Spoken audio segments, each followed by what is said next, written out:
doesn't read super well from above is that all of these walkways are like outside. And so like you can see into all of these spaces and kind of like as you approach, like you can kind of see into them. I think they're kind of visually accessible in that way, but I think they could be more distinct formally in terms of making that distinction. Yeah, I mean, I like the narrow spaces. That can be a good shading strategy. You have a number of shading devices, architectural devices, but and just the fact that you have narrow gaps between your buildings creates shade because, you know, depending on what time of day it is and what time of year it is, the orientation of those alleys, for lack of a better word, will could provide, you know, outdoor comfort. So I'm behind that strategy. Yeah, I was kind of wondering as well. You know, it's when I like the premise, and I like the idea conceptually that this project, you know, it has the vernacular, sort of ambition, for lack of a better word, but also you use the word restorative and restoration, which I think really talking about, and this touches upon something Michael in his preview talked a little bit about, like how this area is undergoing, in the entirety of this area we live in is undergoing tremendous change. And when you start talking about trying to restore an ecosystem, for instance, and you start thinking about what that means in regards to wildlife, vegetation, things like that, and there's a resonance with that notion. But also to Cisco's point, I could see this project manifested in a way where there are smaller buildings, and it's much more about threading your way through something that's a little bit more, because to me it's sort of jarring when I see the existing farmhouse, then I see these other structures that are much, much larger. And I'm thinking to myself, you know, I can imagine that you will be weaving your way through a lot much more sort of segmented opportunities in that regard, to give you much more of an embrace of the landscape in that regard. But so that's one take on it as well. One thing I did want to get a clarification on was there was a mention of the water moving across the site and things of that nature, and that sort of capacity and that sort of goal of connectivity with water as it moves across. And, you know, you're looking at water in a number of different ways here, but can you give me a sense? I mean, to me, okay, the water moves across the site in a very specific instances. and actually, it might not be moving across the site after this week very much, this rest of this year, if you believe what the forecasts say, and we're moving into this drought period. So I guess I want a little bit more clarification about what are your expectations regarding how the water is engaged, because there's an existing creek, right? Mm-hmm. But and there's also, you're gonna deal with rainwater, but you're only gonna deal with rainwater when rain exists. So I guess I'm just trying to get a sense of what happens normally, or what's the cycle of life in regards to how you engage water, because there's some things that happen predictably when we have an abundance of rainfall. And then I know you're storing water, but can you speak to either how much water you're storing, and then how is that utilized when it's not a rainy condition? How do you deal with water across the site when there is not water happening across the site? Because I like the premise, but I think there's also, it has to be sort of held accountable to the timeline of the way nature gives you water and doesn't. Any comments regarding that? Yeah, so I'm glad that you pointed that out. That's actually something that we've been thinking about a lot throughout our project and design process. And unfortunately, I don't think we conveyed it super well in the topography, but actually we did quite a bit of grading to sort of extend and I guess strengthen some of the natural like water flows and bioswales and such. And so I guess maybe we didn't use the right word with people necessarily engaging with it, but I guess it's more of a sense of water just kind of moving along the site in these different grading points. But then additionally, something that we were considering that unfortunately we didn't get to develop upon quite as much as we wanted to, but was kind of part of our idea was the butterfly roofs acting as like this water catchment system that would then cycle to the greenhouse. And so that's honestly sort of like this idea that's like all there, but it just wasn't completely resolved at this point. But I guess everything about the project is kind of leading up to that is like these butterfly roofs catching all this water that is then stored and can be used during drier portions Well, I think of the the year. question, Mike, is really about, once you have the water in the cistern, can you use that water during drought periods of time to continue to get your message across about how water flows? Mhm. Yeah, I Yeah. guess in that case, not particularly with our project specifically, like in terms of highlighting water flow while it's happening, there's that, but there's definitely some work we could have done to have the cycle be a lot more pronounced even during drier conditions. It's a challenging topic because, you know, really once you capture water, you don't want it too exposed to sun, right? Because it grows algae and things like that. You know, that's why they make a lot of the tanks black, because you don't want the solar radiation getting in and allowing organic growth to happen.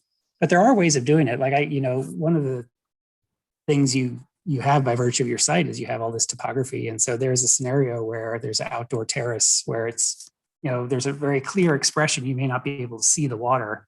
It's very clear, you know, maybe you're on a stone object that, you know, that you walk out onto a terrace and it's elevated above the hill sloping away. And you kind of are made aware of the fact that you're on a volume that might be water storage, or, you know, I think there's strategies to do it without creating technical problems for yourselves, because there's millions of those. I have all sorts of questions about how you're draining the water from your gutters on your butterfly roofs that has to get through a beam to get between those two columns, right? Usually when you have downspouts, having them on the beam lines is a challenge, because, you know, usually they're offset a little bit so that they can avoid the structure.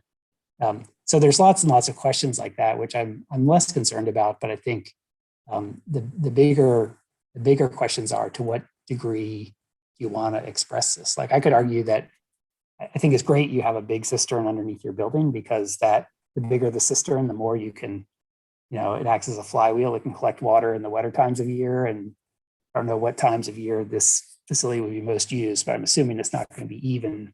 It's not going to match exactly the rainfall across the year. So that's an advantage. But by putting it underneath the building, you're also making it effectively invisible.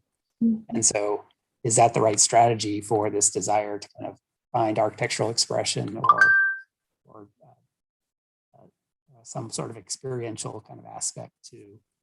It's the challenge of infrastructure, right? Because infra is that which is below or beneath. There was that moment where you were showing us that the rendered ISO in which you said that there was a cistern there, but we couldn't see it, not even with dashed lines. And so it's interesting to me the degree to which, for this program on this site, how might we reveal those systems so that the visitors are visually indexing and aware of it? And that's maybe on one side of a possible spectrum versus outrightly like expressing these systems. And you know, if Magpie Studio hired me to be your intern, one of the things that I would love to do is to take the site plan and actually allow it to breathe a little bit more, like increase the distance between the buildings. I think, is it fair, at the midterm, did you guys have a strategy in which your various building masses were elevated up above the ground plane? Okay. Yeah, that was us. So thanks for that connection, because I think that this is more successful, because I'm actually, you know, the dilemma, the experiential dilemma of your midterm scheme relative to this one is that by elevating those, there's no real shared space between the masses. And here you have that. And I'm actually, even in the renderings that you guys are showing, there is a little bit more of an emphasis, a little bit less on the architectural stuff and a little bit more emphasis on the space between. And I would encourage you guys to run with that. If the spaces breathe a little bit more, one, they might be a little bit more comfortable, but two, you can then explore some creative possibility to what degree do you want to express those other systems. No, I think that you've made a series of decisions here in which you are integrating them to a high degree. Given the, I'm not familiar with it, but I'm appreciating you guys talking about the Texas vernacular, because there is something there that has historically been of above average intelligence in terms of what is it that we do with the water that we shed off the roof. We know that we don't want the water in the building, so what do we do with that which falls off? And it makes sense to me that whether it is this project that is existing for the, let's say, elevated public awareness and intelligence of water issues, that would be a key feature. I'll pause there simply by saying that I don't know that every scheme that we see today has to have to the 10x degree architecturally expressed water systems, but I am appreciating perhaps the kind of nuance that you guys are trying to find here between what is the right balance between what is otherwise an architectural experience, an outdoor spatial experience, and visual access to those systems. I have more questions with regards to the greenhouse. Are we really growing plants there, or are we showing water? And if we're displaying water, then is the high degree of transparency in the greenhouse something desirable across the year? Perhaps. But what I can get excited about the greenhouse is the explicit decision that you've made to visually index the system for visitors. And because the system's design itself does not explicitly require that. Thank you. I can sort of pick up there and sort of continue with the conversation, because I have a lot of points I think that agree, and really the word that kind of came up for me with you guys and with the other comments is flow, right? There's a lot of different things going on, like the water's flowing in one direction, and then you have, I think, as people have sort of talked about, you've got all the pieces and parts, that are directing that flow. The people are coming from one direction, the water's coming from the other direction. You're trying to get them together, and you're also trying to regulate the flow, both of the water and of the visitors and the various people that use it. I agree with the comments about sort of the breathability, because the flow is about the space in between, right? For the water and for the people, really, for the whole project. And it feels very tight, it feels like that flow it's not like that connection is not quite gotten there in terms of volumetrics and experience. Like the spaces do feel a little big for the people, but some of the spaces for the flow of the water feel small, like they're not quite at the scale. So I think it's a very challenging project in that sense, that you're trying to sort of mediate between control, adjusting these two sort of flows of things. And I think that you're on the right track with a lot of the comments, which is the control and the grading, which is sort of the low-tech version of dealing with the water. And then, you don't have a lot of mechanical things going on. You're just trying to grade the site in a way that controls the flow of the water, which I think is an underused and often not understood, at least at the scale of architecture. It's more of a civil thing. So understanding how the scale of water flows through a site is really difficult. So I think you're on the right track there. Can you go to your structural diagram? I think it's like number 7. I also think you're kind of on the right track here, where you have a consistent system that you can use and manipulate to express the different ways that you want to control water at the scale of the building. The thing that I think is sort of along the lines of the flow is that you started this rhythm, and this is very typical, like it's a very strong rhythm, and every time you see it stop is, for me, where the scale goes off.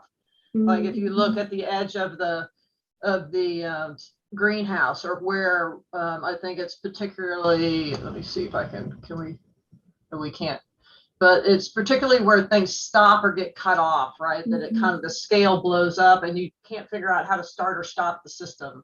Like if you go to the greenhouse image, like I don't know what happens on the end in between those, like is there just glass stuck in there, that kind of thing. So there's a sort of a flow that's happening with your structure that I think initially works, and then you kind of have to figure out how to bridge the gap between the scale of that building and the scale of the site, and then the scale of the way that people are moving through. Does that make sense? Yeah, and that's definitely something. Oh, sorry. Yeah, the final thing, and this is going to be totally picky from my point of view, is presentation flow, right? It would be really helpful, and this is also just a result of digital representation, again, as well. We're online, is to have like little diagrams of your site, like where we are, because it is a campus. And so, we're all really good at sort of figuring out where we are and placing ourselves. But for me, especially with the idea of like the systems and the way they're integrating, that would have been really helpful. And also a little bit more, even more diagrammatic articulation of the site plan. Like many of the other reviewers have been talking about sort of how those systems, because that's kind of where it all gets thrown into the blender, right? You get to kind of see where it all is overlapping. And it doesn't even have to be accurate. I know there's like, because you're in the studio where you're supposed to be producing the set of drawings, that's a kind of this weird, set of working drawings / design development / academic drawings. So it's hard to find that balance. But overall, I appreciate the overall sort of breadth of the representation, because it does allow for a good level, different sort of scale of commentary. Also, kind of and sort of, you guys should not say those words. Good point. I say a lot. Those words. So I'll take it back, but Let me ask you a question. Charlton brought up the question of what happens when it's not raining and what happens when the water is not flowing. And in many ways, the idea of their project was to create, if you will, a stylobate. And that is that the whole platform of the building has the ability to be under the building, has the ability to be a large cistern at a much larger scale than what we've been thinking about. The building itself is maybe, the roof area is maybe 24,000 square feet. The area of the site that's draining into this is probably in the neighborhood between 6 to 10 acres. So there's a lot of water that's flowing here during peak rain storms, goes into the cisterns. And we were talking about this morning. We discovered, of course, that when you let sunlight into the cistern, all of a sudden you see the dust mites on the top, you see the silt on the bottom, you see scum, you see sludge, you see things maybe that you don't want to see, but you also allow sunlight in, you get algae growth. So people were trying to react to that by sort of like, I guess, sealing it up. We heard some ideas this morning about maybe could there be sort of like, I don't know, plexiglass floors or glass block floors that you walk over the water, or some ideas about, when you're hiking on glaciers and things like that, you hear the water running under you. So I think this idea about how you experience that flow of water during the drop periods, and of course, we can pump the water from the lowest portion back to the upper portions and still let it flow, and we're dissolving oxygen during that time, so we can clean the water during these drought periods. But I think that's a really good question to all of us.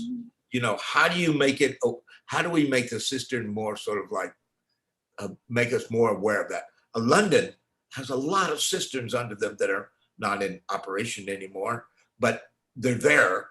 But people have no idea that they're there. Well, and I don't know whether or not also where some of the water is collected might create, contribute to the whole microclimate conversation in regards to, it's cooler here because it's over the water. I think Cisco touched upon that as well. And I think part of what I, think could be investigated even further was the whole idea of what the bioswale represents and how it's manifested in regards to when it's dry versus when there's water being carried through it, and that how you choreograph the systems, the landscaping systems could really contribute. I think Marla was sort of featuring the idea of flow, but how does that bioswale system get designed to where it's representative of, it's an artifact of water when water exists, when it cuts across the landscape, and how the vegetation is orchestrated, how the hard surfaces and the soft surfaces come into play to describe a certain condition, to animate a condition that is static at one moment and not at the other. I mean, lots of opportunities there. I think you set yourself up nicely for some of those opportunities. Yeah, that's a really excellent point. Thank you. Yeah, I mean, I also think back to to the sort of general scale of the cistern and holding the water. I mean, the tremendous amount of water that you'll get off of 240,000 square foot of roof, over a year if it rains, right? And the amount of space that it takes to actually store that water over time is pretty incredible. Like, I've done quite a bit of rainwater collection of residential size, and even the size for our small residence for the amount of storage that we need in order to get enough water to feed that residence offline for that year is huge. So expressing something, I mean, it was really also financially in terms of like the cost of construction and the integrated part of construction that it is really pretty phenomenal once you start looking at it. It's pretty amazing, so it actually becomes bigger than your building, potentially. Well, I mean, to me, that begs the question about maybe the ambition should be greater than just what is happening with water on this site. Mm-hmm. It's like, okay, if you're really collecting a tremendous amount of water, perhaps it's being utilized in a greater capacity for the community in a certain sense. So maybe it needs to be more ambitious in that regard. But at the same time you're doing that, we also have, we had 2 boil water alerts here in Austin in the last year and a half. And so what we're talking about now is having enough water on site to be able to take care of some specific needs if you got water shut off for a week. Right. So there's different types of water that we're talking about: irrigation, filtration, and resiliency here. Yeah, I think that's a really interesting topic because you were talking about how we use 60% of our potable water, on our lawns right now. So having a system like you guys are talking about, and Charlton, like a bioswale system for things that are not potable, and then having a cistern for things like, that are potable and need to be filtrated, and you have those kind of 2 different systems working in tandem, I think is a really interesting thing. I mean, yeah, I just want to come back. I mean, ultimately, I'm really interested in this idea of the entire platform of the building being the cistern, because I think for me, ultimately, like there's a lot of technical questions, and I think you can certainly solve them either in a hidden way or in a way that contributes to the architectural expression of the project.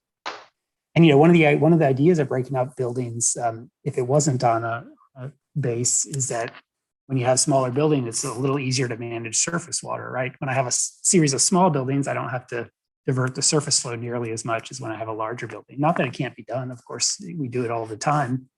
That changes a little bit when you're building. It's sort of the Acropolis problem, right? The Acropolis is not situated on native ground. It's a constructed platform of sorts that those buildings exist on, which I think, listening to Michael's comments about your project, maybe might have been your intention.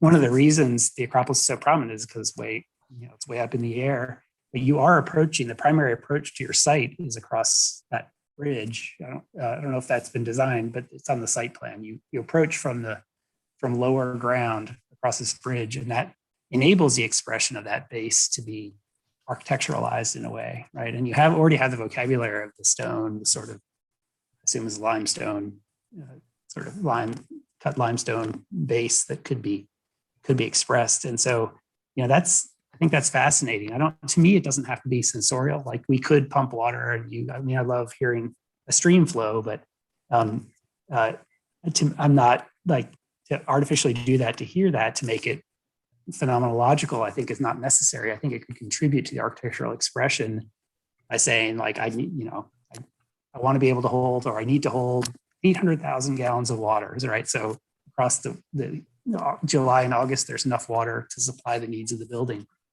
And that has a very significant implication, right? There's this huge volume, this huge mass that needs to happen that is then not concealed so much, but actually you discover in the kind of diagram of the massing strategy how that creates a base that these buildings populate. And, you know, when the buildings populate the center or the edge, I think I just think if that was the intent, it's too suppressed now, because I don't read that. Maybe it's there, but in the drawings you showed, it doesn't read so much to me.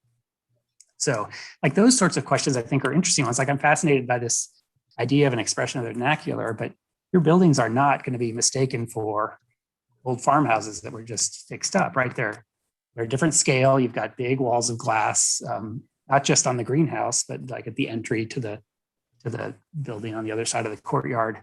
And so, you know, there's the architectural question there, which is really interested in a material palette, which comes from the vernacular, the stone walls, I'm assuming there's a corrugated, you know, galvanized metal roof on the solid parts of your building. And we have this contemporary equivalent of a heavy timber structure. That's all interesting, but how does that combine then with the desire to have membranes of glazing, which clearly are going to take it out of that replication of a vernacular.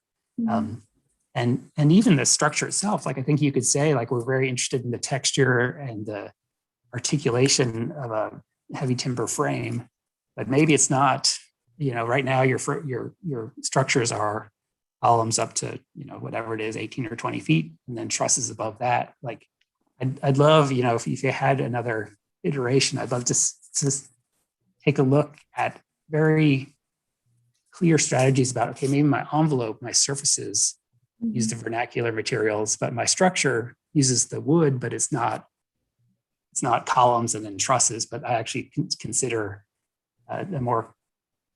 all different ways of using wood to structure a massing of this shape. But I don't tie myself to a kind of conventional expression of structure. Like I think of Toyo Ito and some of the innovative ways he's used traditional materials. I just think there's room for that, where you're making the illusions, you have the same set of intentions, but you're very specific about what aspects of the architecture are recalling or replicating the vernacular and what aspects of it are actually contemporary. And by being precise with those, I think you could get a slightly different expression that would be powerful. Yeah, thank you. I do have a question about structure and its expression. I want to go back to the systems though. The burden of you guys presenting first in this session is that you're hearing all of the guests kind of ramp up as we familiarize ourselves with these issues. The systems, right? Like a below ground cistern makes sense for, let's say, local usage, right? At the scale of your actual facility. And then it's another thing to consider that programmatically, this is about public education of water. So the degree to which that might be visually accessed. And then there's the kind of super scale, and that is that you're occupying a site in which there's a lot of drainage from higher elevations. And so I don't know if Austin has typically in, say, the permitting of other developments that would be at higher elevations, if they require retention basins or not. My hunch is that if this were a private project, you wouldn't be able to get a rainwater retention basin permitted here, because after you are within, say, several hundred feet of a body of water, then the planning strategy is they want all that water to go ahead and flow into that body of water.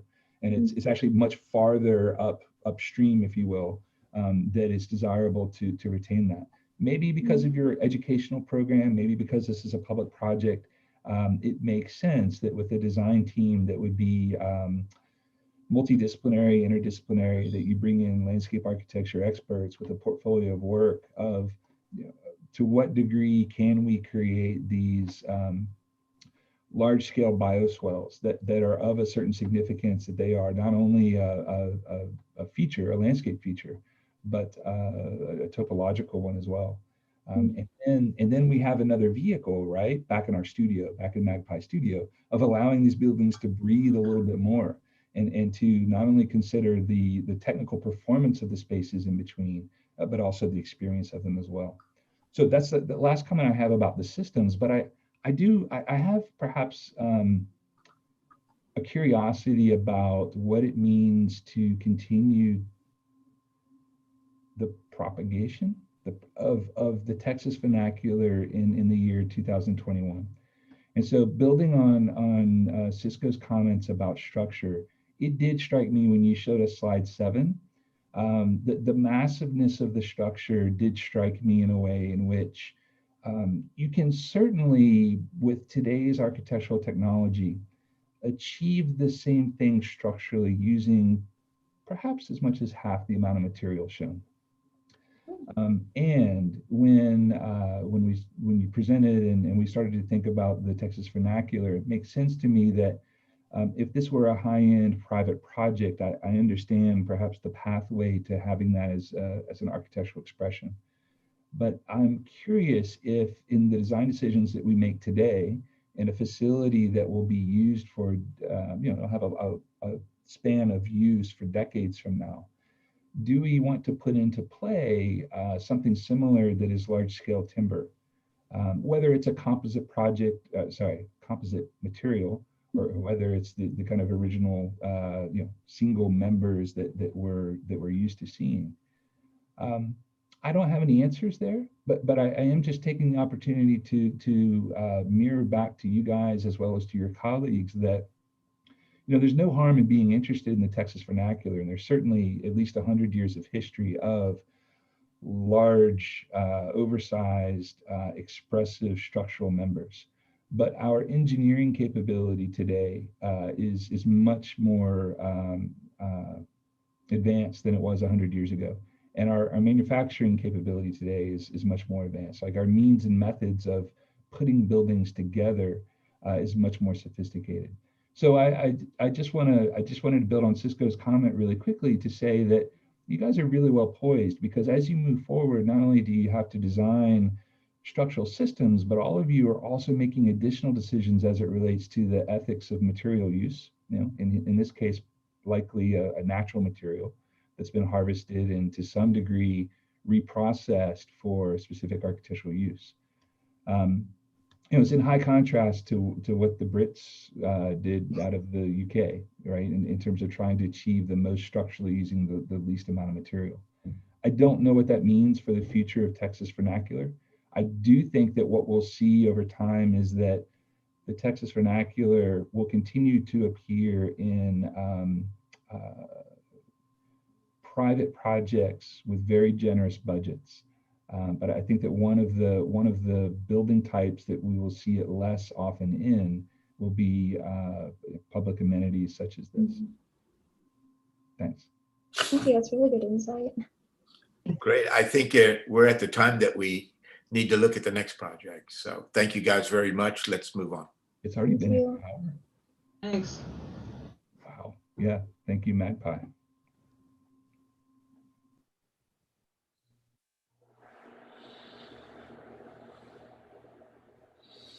So Maya, Rakay, are you guys ready to share screen? Yes, we are. I'm going to send a link to a mural board with all of our work on it in case you're interested in looking at it. Okay. It's in the chat. Okay.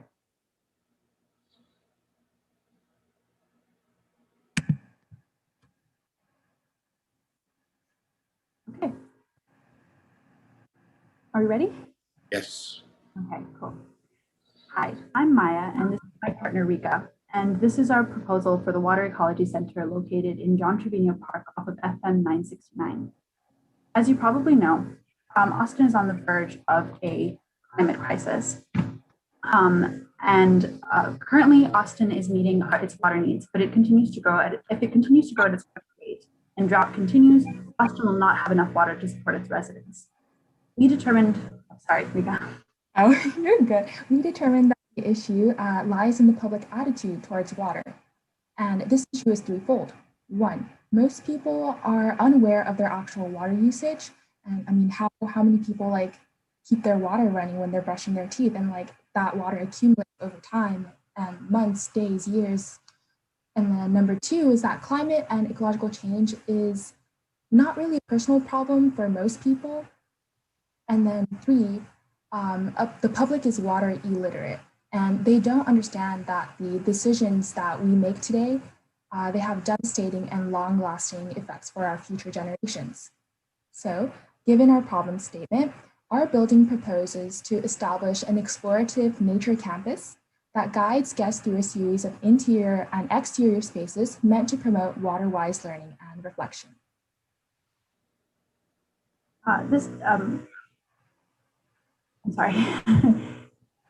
As you can see, our site is located, and I apologize, give me 1 second. Okay. The design involves subdividing the program into a campus complex composed of 3 buildings and enclosures.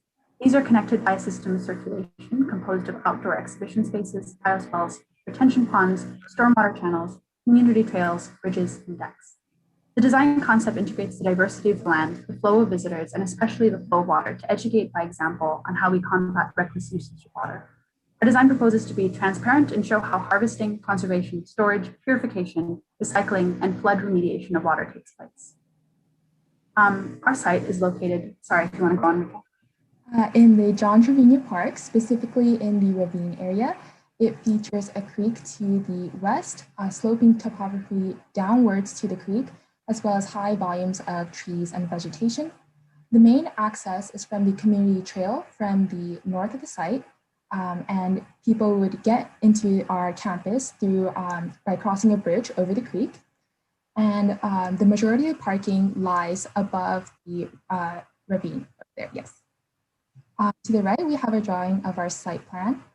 We have a small parking and drop-off zone to the south of the building for ADA access. And shown in green are the stormwater retention ponds.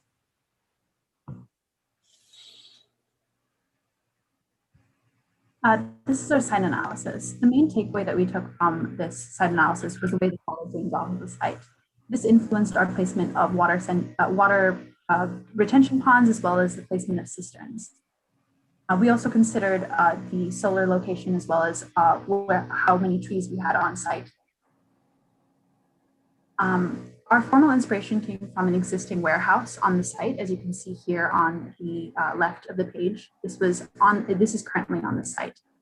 We were interested in the sustainability of timber construction and the wide spans created by the trusses of warehouse design. And that led into being further inspired by the Lake Flato Water Marine Education Center, as pictured in the center. We also had inspiration from Grafton Architects University of Arkansas building to think about how the roof and gutters can affect the way that water is collected off of our roofs. We looked at buildings with overarching roofs to allow for a tempered outdoor environment underneath the roof, but outside of buildings. Here we can see the development of our massing. We first considered the way that water runs off of the site, as well as the floodplain.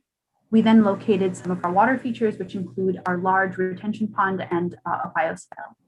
We then located the massing of our 3 buildings around these water systems. That would be the gallery and lab building, which is up here, the living green machine greenhouse, which is this building here, and then the administration building here. And then we surrounded everything with decks and with a overarching roof. So circulation and the way people move through the campus is a major part in educating the public in our proposal. As we mentioned previously, the circulation is embedded with learning opportunities. So here are some of the activities that we envision to populate the campus circulation with, which includes like water screws for a demonstration of like purified water, bioswales, retention ponds. And then the most important part of these learning opportunities lies in the greenhouse. Maya, if you can skip over to the next one. And so the water purification system is in this greenhouse, and both gray and black water goes through a series of purification process through aerobic and anaerobic processes to produce a completely cleaned filtered water. So rainwater we capture from the roof and the retention pond, and they go through these processes to like so that we have clean water to recycle and use in our building. Here's our ground floor plan. Okay, so from the bridge, people have the option to go either up this ramp into the first floor of the building, or they can walk around on the trails at the lower level. This includes being able to exit out through the entire complex next to this bioswale. The ground floor of the greenhouse and the gallery spaces are both cisterns, which are used to collect large quantities of water. Move on to the first floor plan.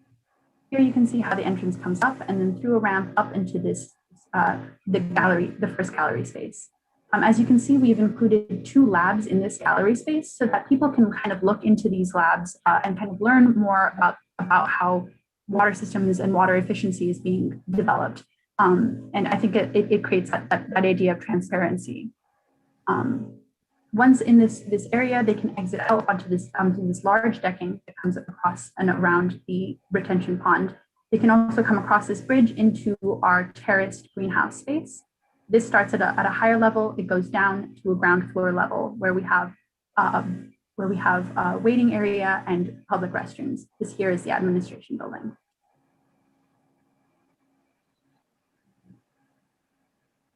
Go on to the second floor plan. Here you can see that this is all more private. All of the administration is more private, and the second floor of the gallery/lab building is also more private. So here are some sections. This one cuts through the retention pond and the lab and gallery building. So to the right-hand side, we have our, maybe if we can zoom in a little bit, I don't know. I can do that. We have the cistern at the bottom, and then above the gallery spaces, and then you can see how visitors are able to look into the labs in the first floor, and they can directly exit to the outdoor space on the deck, which can also have outdoor exhibition spaces and demonstrations. And then right below, we have our retention pond area. When it's dry, it will be a playground for children. And then when it rains, it just fills it up. This is a section through a short section through the lab building as a greenhouse. It cuts through that bridge element that runs in between the 2 buildings. And it shows both the cisterns underneath both of the buildings. So here's a section that cuts through the greenhouse and the admin building. As we mentioned before, our greenhouse is terraced to architecturally emphasize the process that it takes to clean water. So we have the dirty black and gray water, like closed tanks at the top, and then it gets slowly filtered. And then at the bottom floor of the greenhouse, it is completely clean. It will have aquaponic systems. And then also one thing to note is that the topmost floor of the greenhouse has glass floors in it, so that when visitors are navigating through, they can look in and see how dirty stormwater could be. And then to the left, in between the greenhouse and the admin building, we have our public area with restrooms and also like sitting areas. And this is all of the enclosed administration building.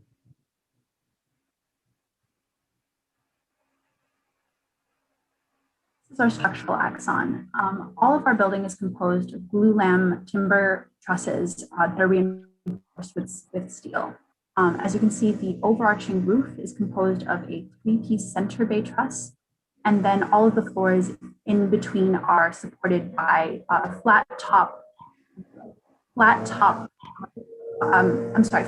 loaded trusses. Here is an image of a wall section through the lab building. I'm sorry if you can't hear me very well, there's lawn mowing happening. There, as you can see, this is our wall section through the lab building. It shows kind of the floor enclosure as well as the roof, and as well as an elevation for the wall section. Here is the second wall section of the same building, this time showing the clear story as well as a foundation detail, which we'll get closer to in this next drawing. Here we have the clear story, and these are operable windows that will allow for a heat chimney effect so that hot air can rise out of the building and over into out through the top. And then we have our foundation cistern detail. So the cistern is underneath, and then the building kind of sits on top of this large cistern foundation. That's here. And then here we have our greenhouse wall section. Using our structural frame from the trusses and the wood structure. And then on top of it, we were thinking of making the greenhouse out of cow wall because it has incredibly high R value, but it allows ample enough light to penetrate and then let the vegetation grow. And then, oh, I don't know, oh, okay. Sorry, and then to the top, we have the detail at the top of the greenhouse, and then right below we have how we're thinking about the glass floor that lets people see into the dirty water in the cistern. Next, we have just a basic idea of how our supply air would happen in the building in each of the levels. This would be the first floor, this is the second floor. Here we have our radiant cooling system, which would be using cold water tubes in the floor, embedded in the floors. This is our electrical system. Rika, if you want to iterate. Oh yeah,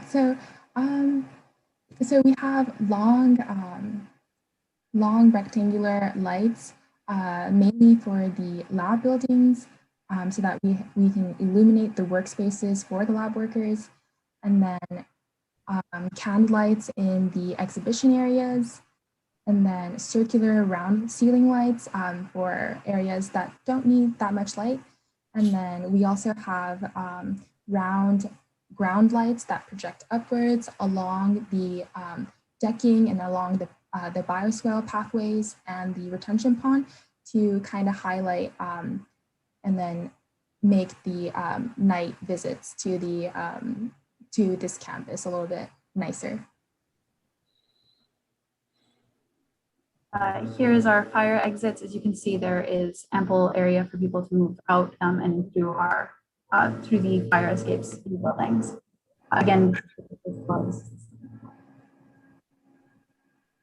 and now we have just a couple of images of the buildings that are renders that hopefully will help further understand the way this building works. This is an elevation. This is a render into the campus. You can see the trail and then the kind of bridge that leads into the onto the campus. This is inside of the gallery and lab space. This is an image from inside of the greenhouse, showing the kind of terrace and the way that kids would be able to interact with the water inside of here. And this finally is an abstract idea of what the bioswale might look like.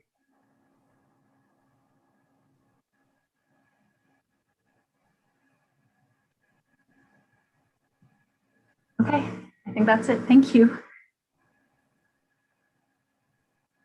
I don't know if you guys want to go to Miro and to like highlight images that you want to look at, or just point it out right here.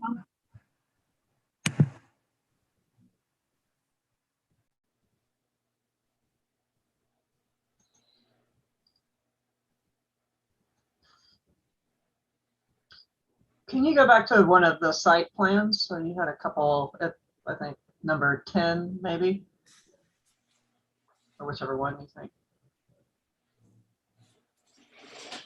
Is that, I can also show one of the, maybe the first floor plan. Yeah, that's fine.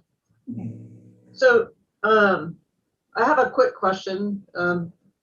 There's quite a bit of, and this is a graphic thing too, is there's quite a bit of road, right, in relationship. And I'm looking right now just at the drop-off area and that. And did you consider that sort of in your overall drainage, or is that right now? To me, it looks like more of an overlay of color than it is actually an integration into the overall site plan.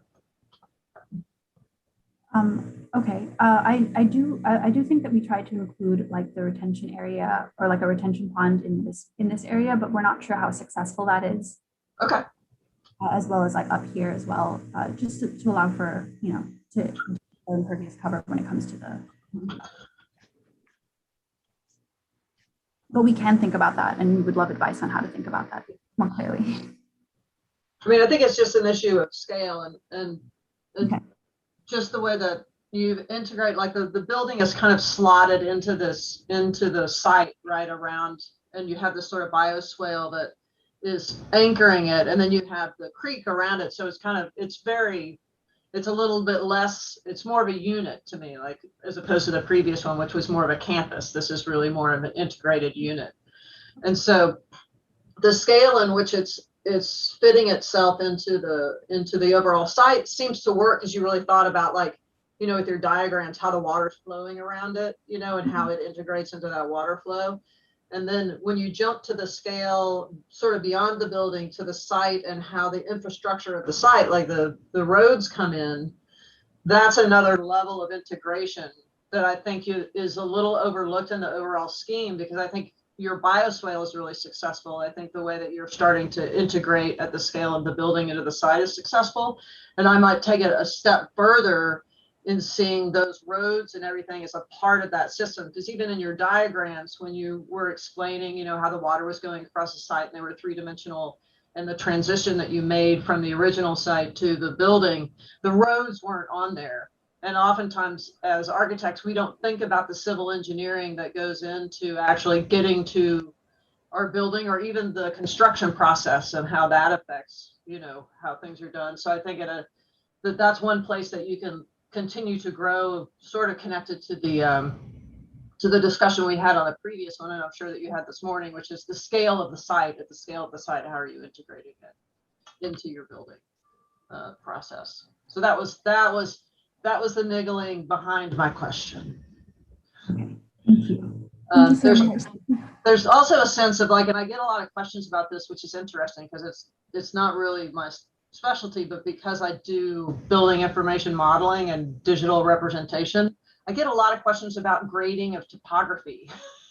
You know, like, how do you make the topography work? You know, so like looking at how like right now those roads don't work, right, in terms of grading, like the quite working. So there's a sort of, it's almost like a ballet that goes into grading things and getting it sort of correct and working. And so I appreciate all the work you did at the site, at the scale of the building, and then just thinking about sort of pushing that a little further into the larger site. Definitely. Thank you.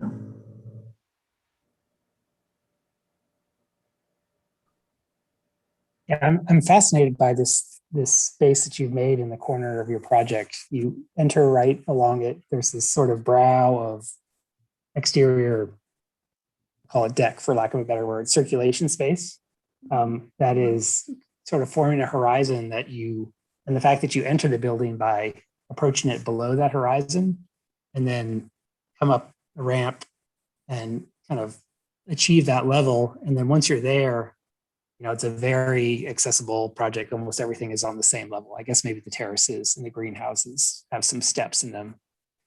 But that's a very, to me, a compelling idea about how you manipulate the section of the site that doesn't introduce all sorts of, you know, difficulties for people who are differently able to actually get around the building.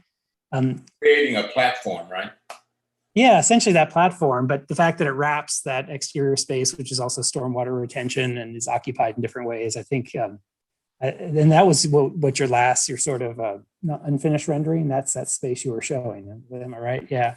I think that's a great idea to kind of organize the experience around that space. It's not a natural space, but it is one that is not an interior space. I think everything you could do to kind of play that up, like I would design the bridge that crosses over the ravine when you approach, like using the municipal bridge that they buy out of a catalog to get across that stream is not the right solution there. It reminds me a little bit, this is a very different experience, but it reminds me a little bit of that house that Mario Botta did, where you enter across a steel bridge and then enter an exterior space within the house and then descend into the house. I think there's a lot to be gained out of that. And everything you could do that would make that more a part of the major experience of the building, I think would be better. Like I wouldn't get my annotation out. Can I annotate options? I don't think I can, but when you come in, instead of turning left to go up that ramp, I might try and make the ramp turn right. And so that as you're going up that ramp, you actually come out and occupy the corner, that outer corner, and turn back. And so that kind of moment is a little more public and a little more visible, and has a little more has a larger role in the architecture. I just think that's such a great thing. The big thing I would say is, like, one thing that I could be wrong about this because I didn't catch what your floor to floor heights were, but your building strikes me as very, very tall. And given this idea of kind of these strata, this idea that you come in low and you achieve this platform and then you can move around the building, I think I would actually compress the building sectionally, right? So you don't have as far up to get. And then once you're up there, it's not monumentally grand spaces, but you actually feel a little more pressed down towards the ground that the building is navigating. I could be wrong about that. Again, maybe we won't go see the sections again. You can explain to me the floor to floor heights. Well, Like, what is the height from the ground floor to the next floor up? From the ground floor to the next floor up, I think this space is about 15 feet. 15 feet? Okay. Yeah. It's 15 feet, including The trusses. it's The floor construction, yeah. It That's does not seem that- pretty tall. I had the same reaction in some of the images, that it seemed very, very tall. But A little tall.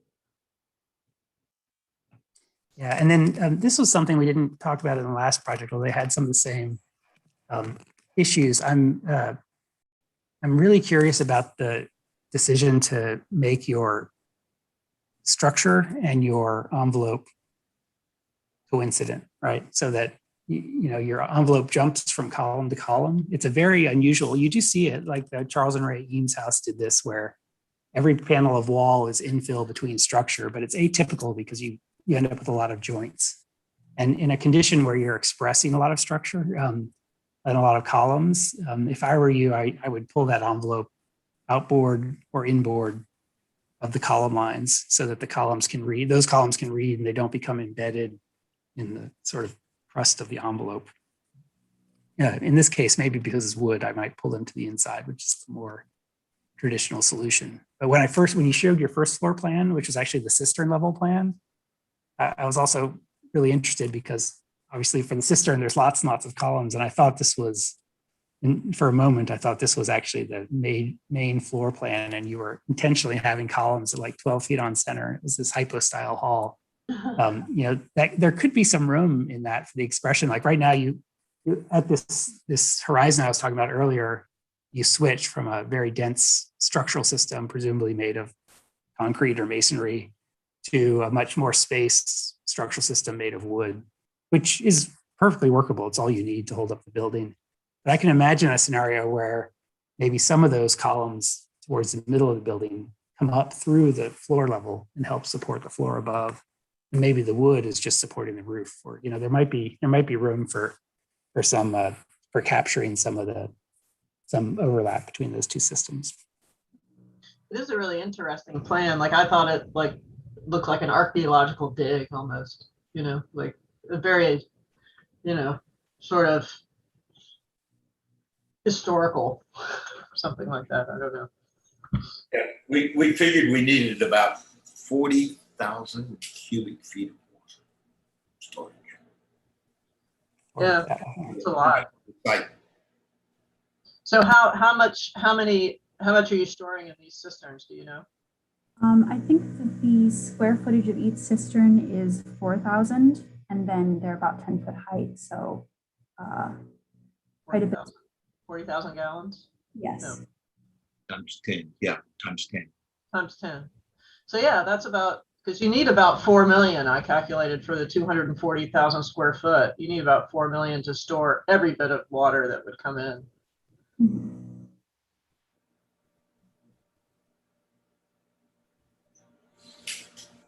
Guys, I've been in your mirror board, and I think I'm resolution challenged, either the way I'm using it or just there was low resolution images. You have to zoom in really, really close and click on it.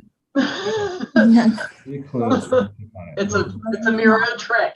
So let me ask the question. I'm trying to come to terms with what the proposal is in terms of the plans that you're showing us, and then also the exterior perspectives. Is it possible that those are divorced from each other? Are you talking about this image here? No. Or the renders at the end?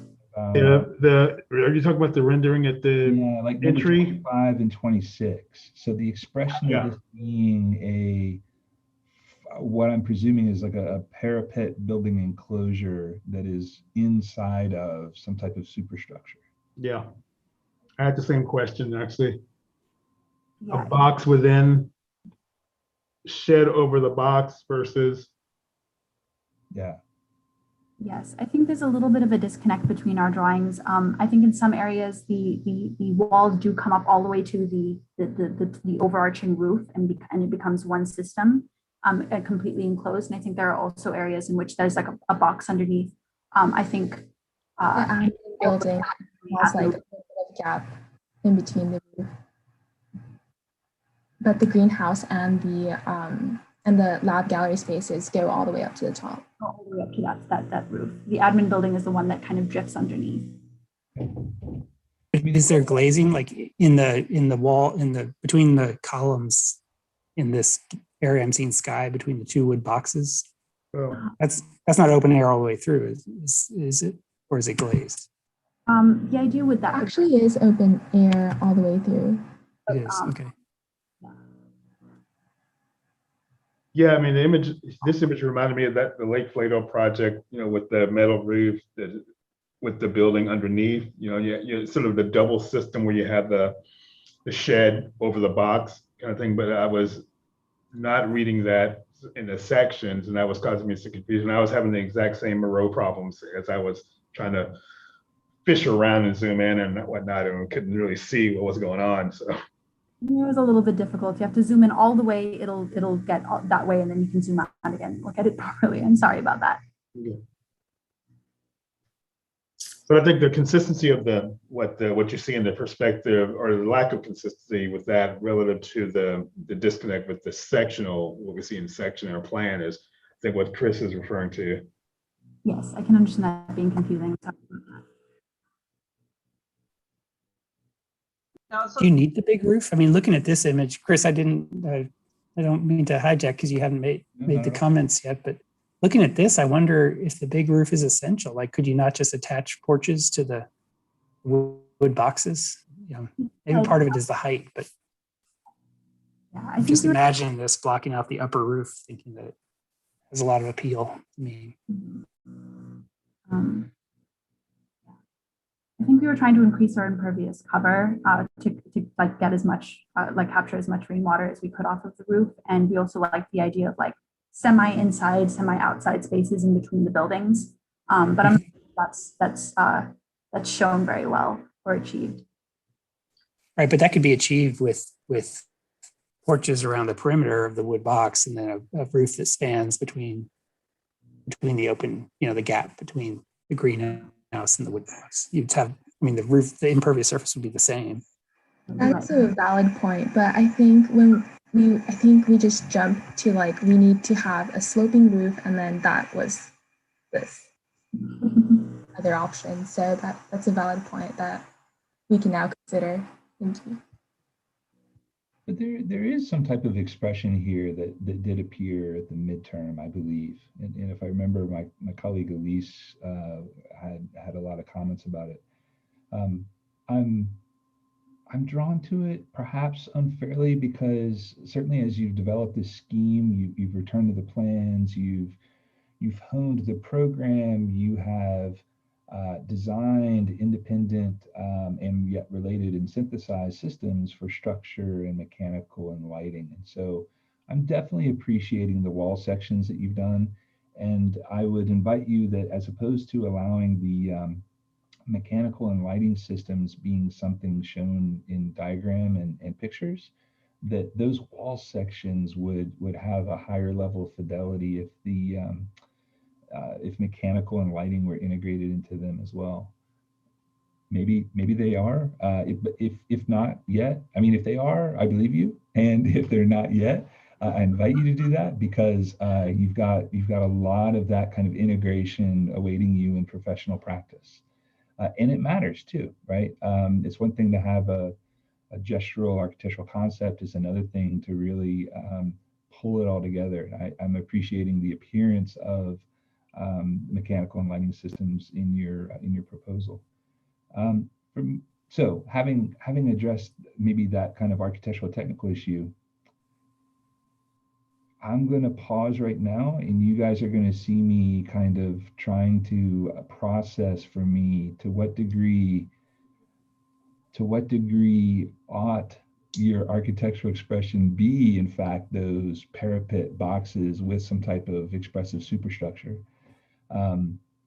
Whether it's an independent structure or whether the roof is just generous and kind of springs out of the wood box or not.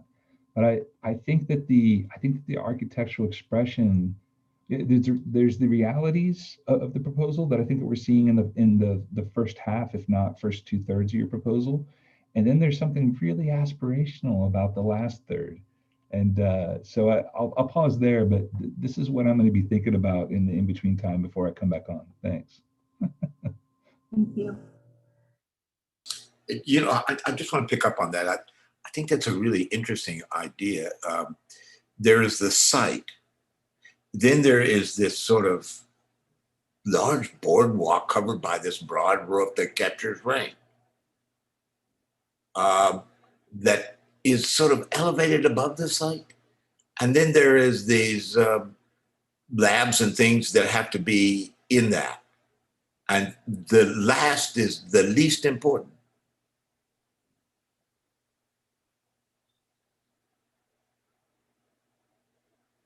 I mean, the roof really does, yeah, the roof really does work at the scale of the site, the boardwalk and the roof, you know, in terms of the site plan, like everybody's saying. Can you really quickly, I think it's number 14 is one of your building sections. Can you click on that? So I think for me, what we've been talking about, sort of skipping around, is like that roof versus the spaces inside, the wood spaces inside. And to me, this section talks about that a little bit, because the volumetrics that are happening are kind of all over the place, right? Like, are the volumetrics connected to what's happening in the space, or are they a result of the fact that you have this large rainwater capture thing that you're trying to create a building out of? And so, like, on the left-hand side, you have this huge space in the middle, and then these plants are kind of up on the top on the left in a smaller space. And then on the right-hand side, I'm not sure if there's a reason for it. There may be, but there's like an L-shaped sectional space, right, above that, what looks like to be a lab on the second floor. Yes. Like right there. Like, that's a very odd space. Like, it's almost like it's left over from the fact, you know, of what we've been discussing, which is that larger scale roof over the pieces. And I think moments like that, you kind of go, huh, if this is not, like, this space is not working, maybe there is another level of articulation that exists between the occupied spaces and that larger sort of gesture of the shed that's capturing all the water and the boardwalks. At least for me, and it comes out in the building sections, which are, you know, very telling oftentimes, and can be some of the more evocative, but also some of the more demanding. You know, they're volumetric by the scale, but they are more so for me than even the plans are sort of the roadmap to the rest of how your building goes together, which is basically the wall sections and details, right? So it starts to talk to you in a different sort of language.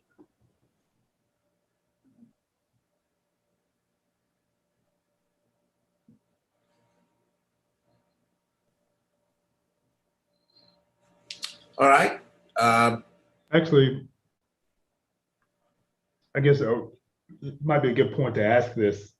So what I was going to suggest or ask, given your project statement, what you identified at the very beginning of your presentation, how would you critique your project and how it responds to that the alarm of what you have identified as an issue when you say, and I think I have it on my row if I can find it again, but would you go back to your very first board? Yes. And the alarm in regard to the significance of the fact that it is identified that Austin might, in 5 years, that sense of where we might be given the development and how water is becoming an increasingly precious commodity. So my question, just coming full circle, is how would you critique your project in regards to answering that significant, alarming statement? I believe our project tries to educate in a more playful manner. I'm not sure that we achieve the kind of seriousness that's necessary for for this issue with the building that we have. I don't think so. Yeah, when Maya and I were discussing about making it a campus and playful, we were thinking about people don't really like being scolded at, critiqued at. So I think although our problem statement is alarming, our execution of it is more milder. Yeah, it's more playful than maybe the seriousness of our problem and our concept. Mm-hmm. Yeah, I mean, I think it is, and I think it's great that you guys considered that because I think as we look at how we calibrate a response, and I think it's worth having this conversation in regards to what might it be if it were something that we would say, hey, it's got to be in your face. It's got to be actually much more dramatic. It's got to actually take that on as to not have a level of comfort that is contrary to does it add to the problem or not? I think is a useful question and useful critique at the end of this process to look back and reflect upon what might be a different approach to that same sort of concept statement in that regard. So I appreciate the fact that you have given that some thought in that regard. I don't know what the answer would be, but I think it's worth having that conversation. Yes.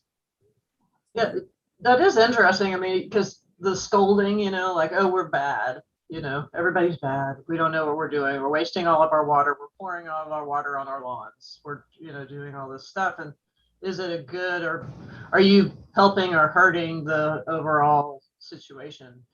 I think that using your design process and your concept to actually, instead of making me feel like I'm either helping a problem or hurting a problem, that I'm actually part of the process of what's going on. Like I'm actively integrated into that process, right? And that I want to participate. I don't want to go la la la la la la la.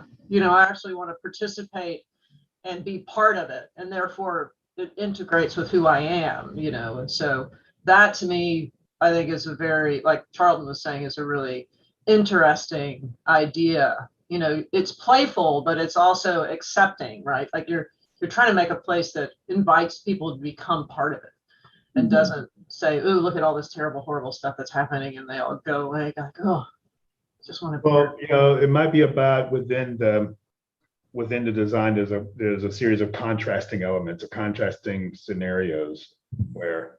It can be very well obviously manifested in the exhibitions, things of that nature, but it's something to consider as part of the overall design response. Yeah.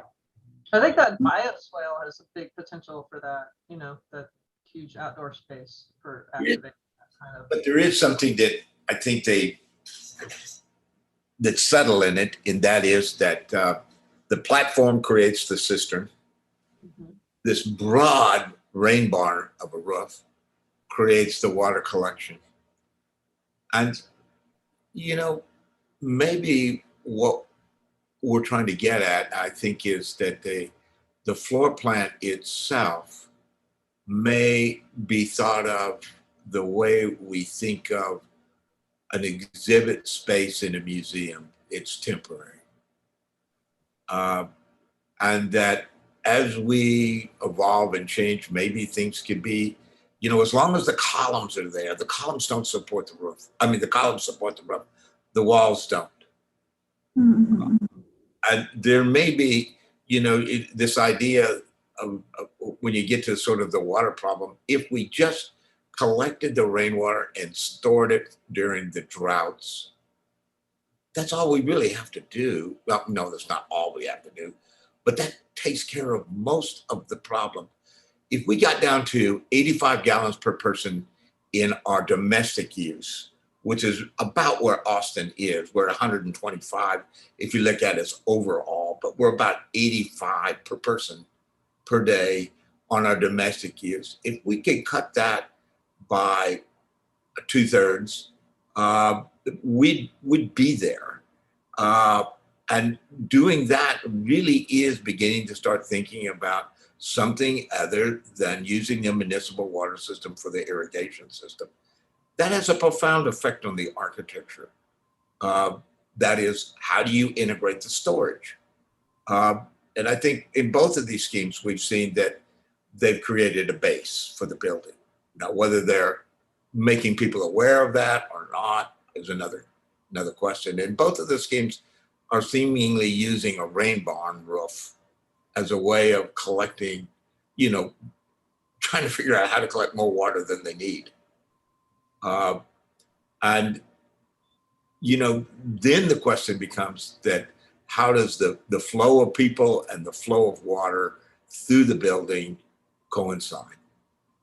And I think that's where we've been wondering, because we think, I guess, that what's happening here is the flow of water through a building, flow of water around a building has as much effect on the configuration of the building as the sun or the wind. And we haven't really been thinking about buildings in that way.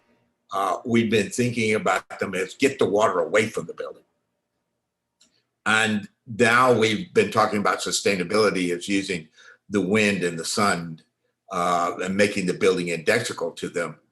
But the water that we're rationing here in Austin already is going to become a more acute problem. It really becomes more of a design aesthetic. So we're trying to get the performative flow of water and the aesthetic flow of the building to be sort of one, I hope. And when you mash those two together, it suddenly sends us on a pretty different trajectory than what we've done in previous decades of architectural history. And that is that we concern ourselves with intelligent form. That the appropriation of architectural form is not independent of these other larger questions about how do I design a building that considers its own energy generation? How do I design a building that considers its own water supply? And the good news is that we are in 2021, that we have access to such technologies. And it is true that there are engineers out there that we can commission and hire and appropriate and specify these systems for anything that we can design. But I would say that that's kind of missing the architectural opportunity here for ourselves. And that is that as opposed to maybe a more modernist definition of what it is to be an architect, what if we were actually the technological innovators ourselves, right? What if we're not the specifiers of such independent systems, but what if we were to synthesize architecture to a high degree in which architectural form lends itself really well for either harvesting sunlight or what's the opposite of harvest? Shed off, I guess. Unwanted sunlight for reasons of either energy generation or to maximize cooling. In some degree, you guys have done that with this, what I'm still trying to figure out is a double roof system or not. But I always take every opportunity to point this out that, instead of being dependent upon engineers to come to the table with a certain proficiency in these systems, we have a lot of territory that we can claim in our own agency in being the ones that not only bring these systems to the table ourselves, but also show evidence of interest in higher levels of integration with our own architectural proposals. That was just me riffing and building on Michael's comment. I don't know how we're doing on time, but before we do spin off, I think that if Elise was here, she would go back to that moment in your scheme in which is the kind of vehicular drop off, and what is it that a visitor sees first. And what I'm realizing in this corridor that you've created, and you do have a wireframe rendering of this, by the way. It's it's number 7, slide 7, lower right corner of slide 7. Yeah, and so when I saw this image, I thought to myself, the vast majority of your visitors who arrive by vehicle, this is going to be their experience as they walk in. And so it reminded me of kind of a smaller version, more modest version of what we find at the Tate Modern Turbine Hall. What's happening here ultimately is that you're using architectural distinction to elevate the public's awareness of these issues. In some ways, you're a harbinger of the lack of water, the presence of water, and perhaps the absence of water as it relates to both the present and the future of Austin. And it's out of appreciation for this lower right wireframe that I can suspend larger questions about, should it be double roof? Should the superstructure be independent or structurally dependent upon the actual architectural enclosures? And just take a moment to say that in the previous scheme that we saw, we talked about allowing there to be a little bit more breathing room. I think that for you guys, it might even be less about what's inside your building, and really you find maximum effectiveness of recruiting people onto the agenda of your proposal by actually designing and continuing the development of this space. And it's because it occurs at kind of this majestic scale. I don't know that it has to be massive like Turbine Hall, but it can certainly be grand using smaller proportions. Or let's say, the appropriation of material, the use of proportions in this space, the fact that we are descending below this kind of walkway that connects the two architectural buildings, the fact that we have this water feature that we're walking alongside, whether or not this is the dimensionally the exact thing that it would be expressed in the final to be determined. But I think that you've got some ingredients here that would make this a pretty powerful point of arrival. And I do remember us talking about that in midterm, and I just wanted to circle back to that before the end of this. That this is one of those kind of architectural sweet spots. And for whatever reason, it's not in the final colored renderings, but it does appear as a wireframe here, and that's what prompted me to talk about this. So thank you. One of the things I love about this space is it's one of the places in the building, I realize you're not technically in the conditioned space, but where you're seeing the terrain, the surface of the ground, and the surface of the roof at the same time. Because I think your initial statement, what Charlton was asking about is your statement about your response to we wanted to be playful it was really a statement about a desire to be didactic in some way, right? We can watch a documentary or a Michael Moore movie or read a book or an article and feel like, understand that we're not in good shape. But for me, the question is, in what ways does the architecture itself actually contribute to that? And we've seen a lot of different ways. Like we're didactic all the time about structure, right? I want to expose structure because I want to be honest about how the building is being held up. We kind of have a thread probably from the British high-tech architects about being didactic about systems, right? You see that down in our computer lab, that the water pipes are painted blue and the electrical conduit is painted, I can't remember if it's red or yellow or whatever it is. But I think what you're onto is this idea that somehow the roof is collecting water and the terrain is directing water. I mean, your very first diagram was a little map of where the water was concentrated on the existing terrain. And so I think that is a way of being didactic. And my, my initial interest in this kind of horizon, which is somehow between the two, I can't annotate, so I was sketching diagrams. I'm just going to share this in a really low-tech way about, maybe how the building could be a space captured between a configured terrain and a configured roof, each of which controls the flow of water in some way. And then whether it's boxes or, what the columns are that establish the two, or whether it changes over time, I think is very flexible. There's an idea about how how the spatial condition of the building is fundamentally navigating kind of the flow of water, whether it's on the ground or on the roof, I think is a powerful idea. And so that one moment that Chris was talking about, where you're seeing the ground and how, when it's been wet for a while, how the water is flowing there, and you're seeing the roof and understanding that there's a shape to the roof that is also kind of, letting gravity push the water in the place you want it to go. I think that's a powerful moment for me. What is that technology you're utilizing there, Cisco? Yeah, so this is I call this Revit 2.0. Bravo. I was just going to say really quickly. So I have a summer internship at Magpie Studio this summer. So Cisco, you have to work for TH this summer. Okay. So, But I think we've come to the end of our session. So I just wanted to see if you guys have any overall comments. I think you've been making them, but I just wanted not to cut you off if there were some overall comments that you also wanted to say. Well, I just say some, this is true not just of this project, Michael, but maybe an observation about many of your studio assignments. I think in my experience as an architect, before I came to academia, I was a practitioner, it is very, very easy to suppress kind of a real understanding of how systems impact your projects, because so often they're buried, whether you're on an urban site or a less urban one where you might be challenged a little more. I think, at least traditionally, we were trained to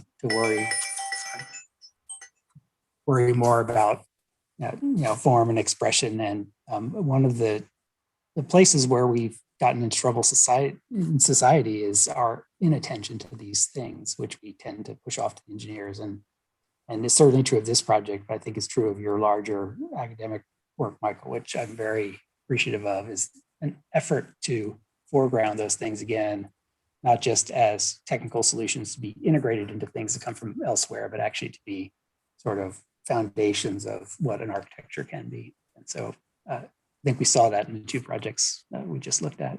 And I think also just piggyback on that, Michael, your studios in the past and current, and I presumably future, have always had a sense of accountability to the built environment and to the environment we live in, and ambitions to help us rectify some of the issues of our discipline and whatnot. And I certainly appreciate and I'm sure the students do as well, the exposure and the opportunities to actually try to answer some of those challenges. And it's always a useful dialogue for the school in that regard. So thank you all of you for that.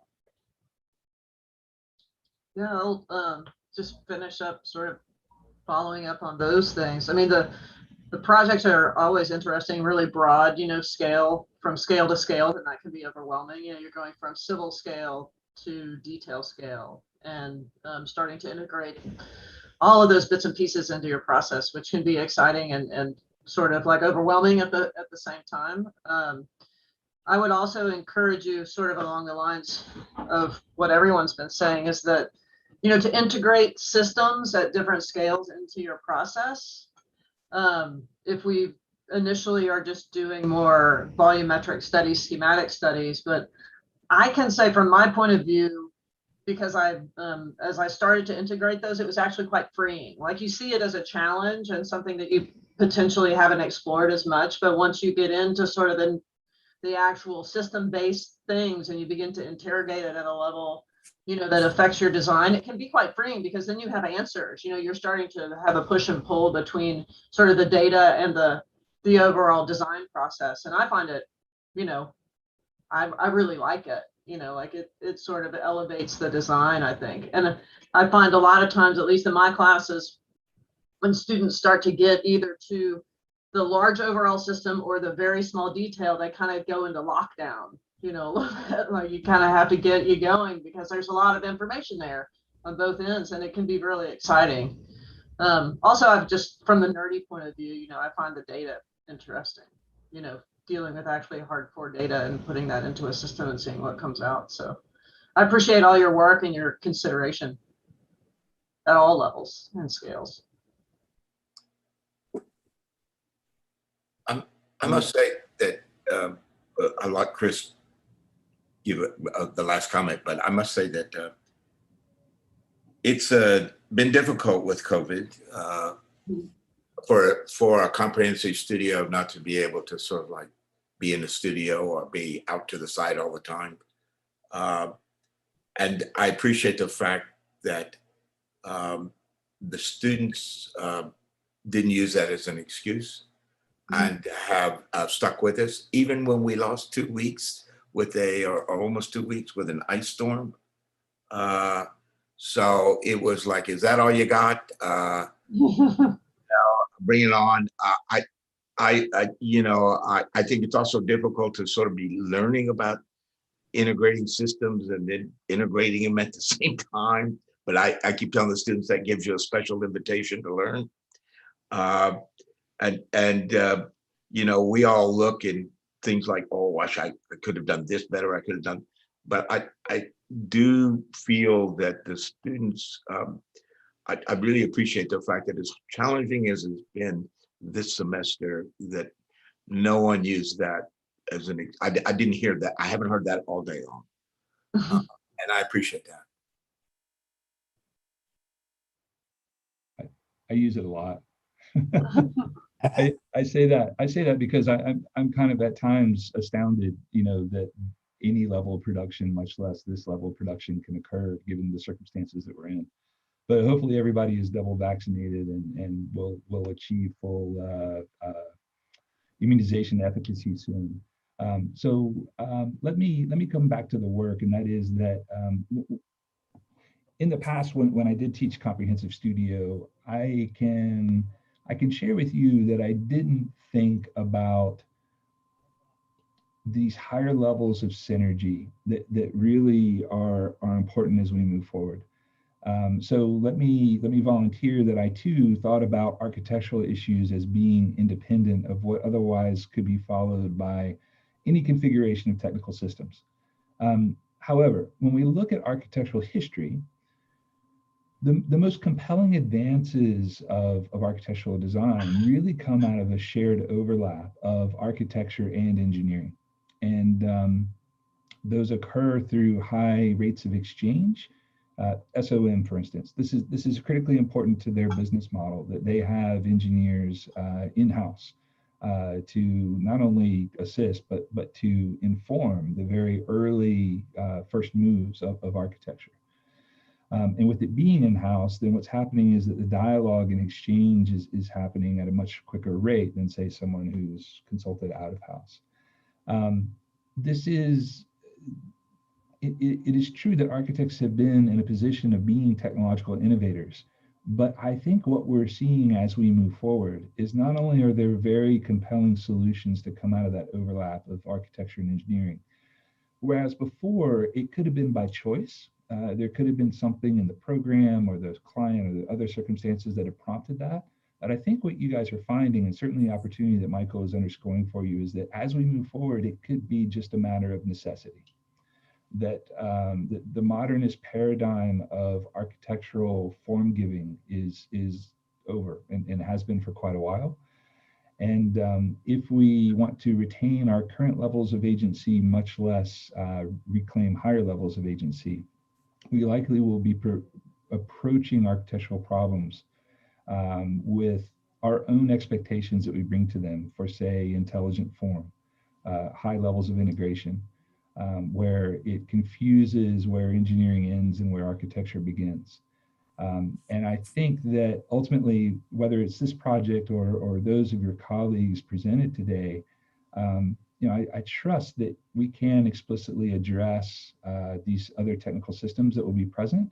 But ultimately, what you're being asked to do, whether this is an academic assignment or a commission project later, is that you're being asked to use architectural excellence in its fullness to elevate public awareness of current and forthcoming water issues.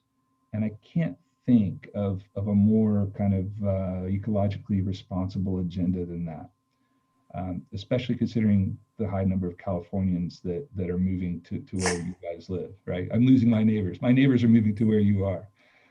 And they have a different relationship with water. And I think that your past relationship with water is certainly changing. I mean, I looked it up. Your relative humidity annually is 84% during the day and 49% at night. I understand during drought conditions that will likely go down. But actually, you guys are more humid than I thought, because at one point earlier, I was going to take the conversation to Tucson, right? Tucson, let's see, somebody told me at your midterm that you guys get about 65 inches of rainfall a year. Tucson gets nine inches of rainfall a year. They're like 32.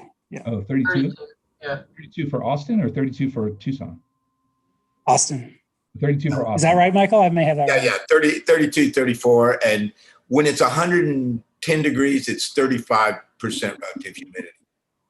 Okay. It's 90% relative humidity at midnight. Yeah. So, yeah, so comfort levels and technical levels as well.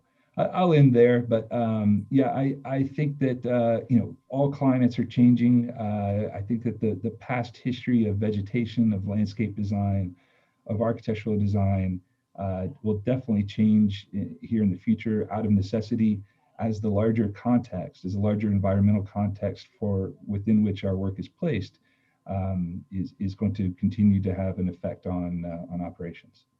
Anyway, thank you for having me. Nice to see this work today, and good luck to the other group later today. Thank you, Chris, so much. And thank you, Marla, and thank you, Cisco, and thank you, Charlton. We all learn from you guys, and we appreciate it very much. Thank you. Thank you. Right. Okay, we're going to pick this up, guys, at 3 o'clock with our next session. So you have a little time to get a cup of coffee. Michael, I'm curious. I might be silent in the back of the Zoom call at 1, just to perhaps see. I hope so, Chris. But you don't have to be silent. Well, I have reading to do for a meeting later this afternoon, but yeah, I'm curious. So I definitely will peek in before I spin off. But otherwise, to the extent that it is possible to stay quiet in the back of a Zoom call. I don't think it's possible, but you're welcome to, more than welcome to. Okay. And we have 2 more to do, and we're going to start at 3.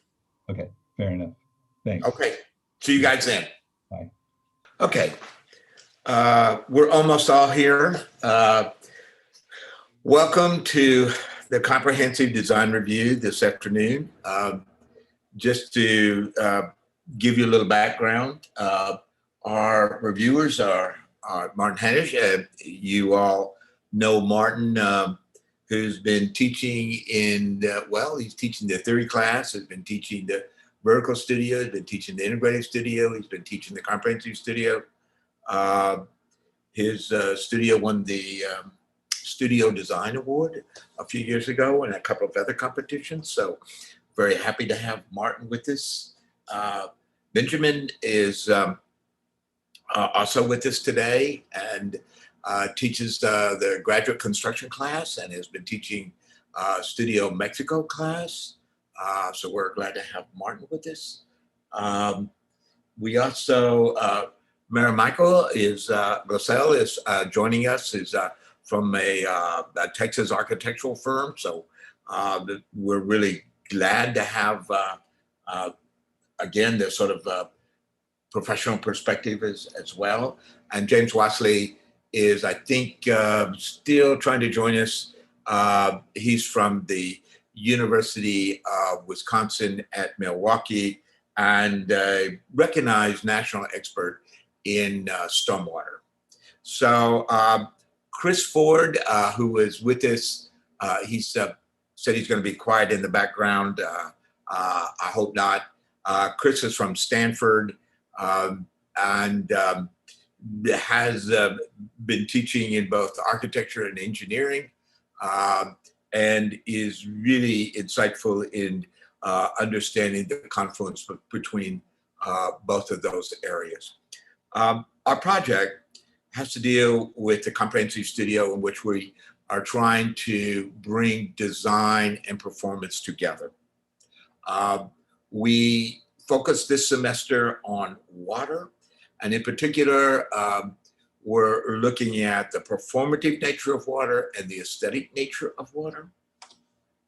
Our design problem is looking at a new city park, 330 acres, just on the east side of Austin, in an area that is booming with growth. And it's 2/3 of the site is in the floodplain, a third is in the Blackland Prairie up above it. At the interface between the two, there's a small creek ravine area on which our site will be located. The project is a 10,000 square foot eco exhibition center, which is envisioned to teach people about the nature of water and water use here in Austin. And there is an adjacent 14,000 square foot water lab, which has 6 labs that deal with water quality.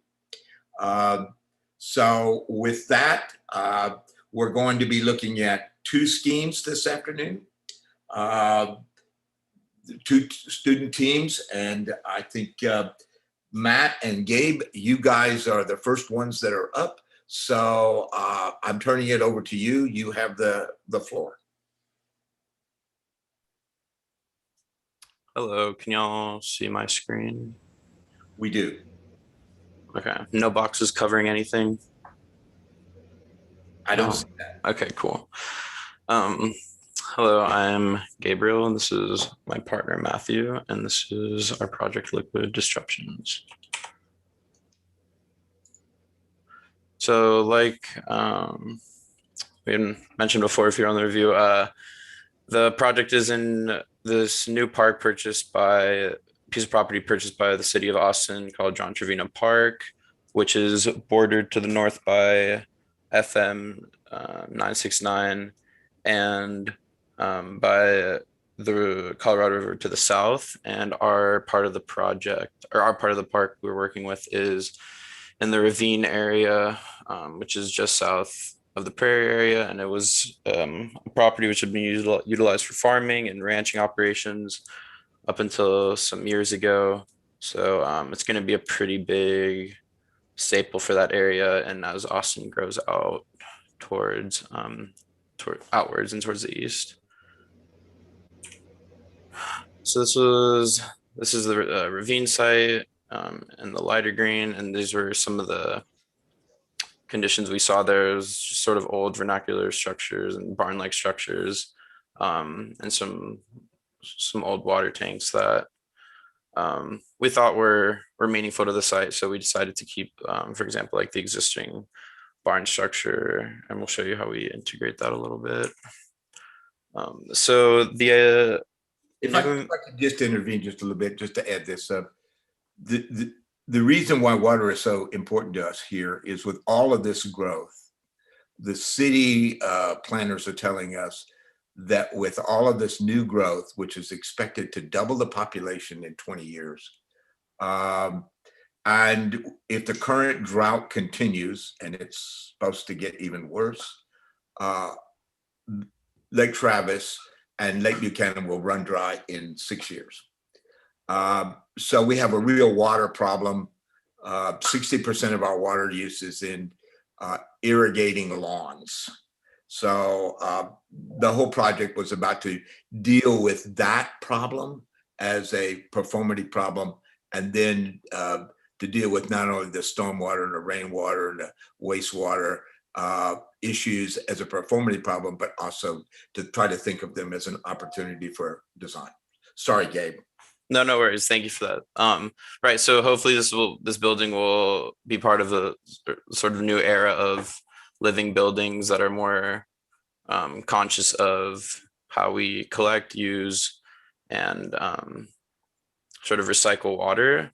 So that being said, this building was very much designed as an extension of the landscape, to sort of look like it's an earth building in a sense, but as well as we would like to inspire and educate visitors by showing green strategies and showing that we're responsible for what's going on ecologically speaking, and we're practicing sustainable architecture and thinking about environmental education for the greater public.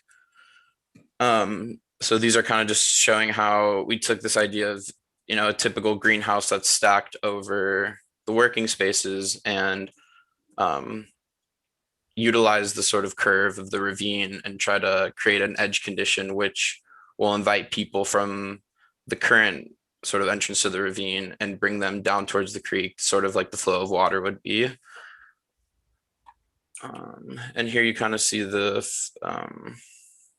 distribution of programs. So people could enter either two ways, one from the existing conditions on the site or through this sort of tunnel-like feature, which they would pass through all this sort of tunnel-like condition and pass by all the labs and arrive to the exhibit, greenhouse, cafe, and etc. So this is that laid out onto the side. So north is upwards, the creek. This is a bit exaggerated, but this is in case of a flood or something like that. We just wanted to represent what the creek could be in terms of how filled up it would be.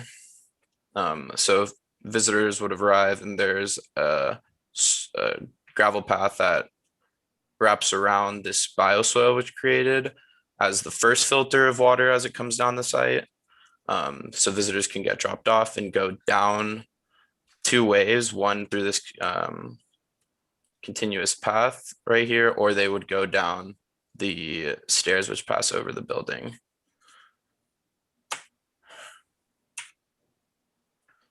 So this is that floor plan.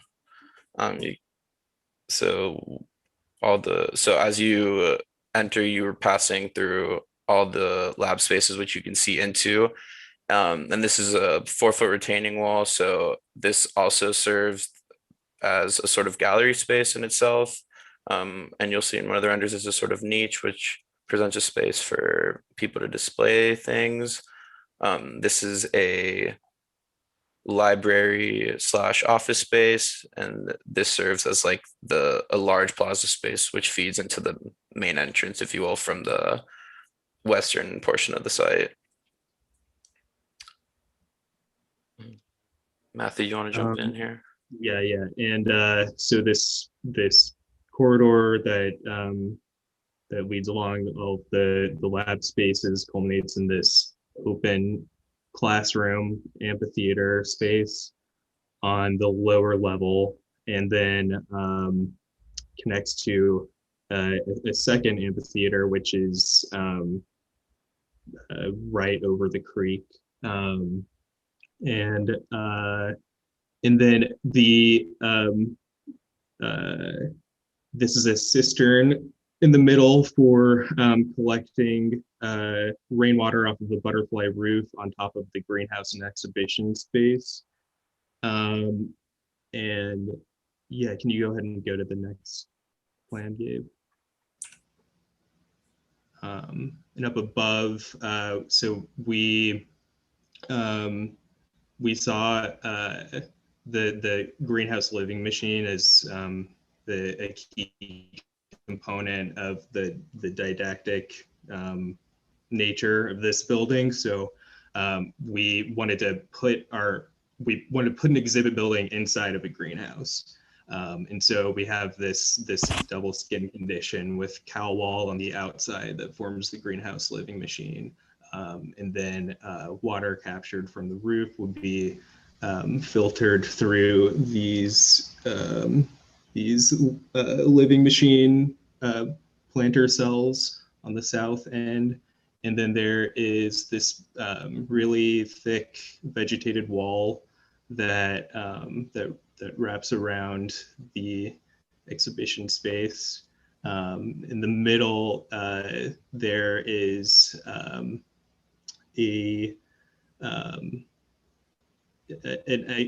like a central exhibition space that has a glass viewing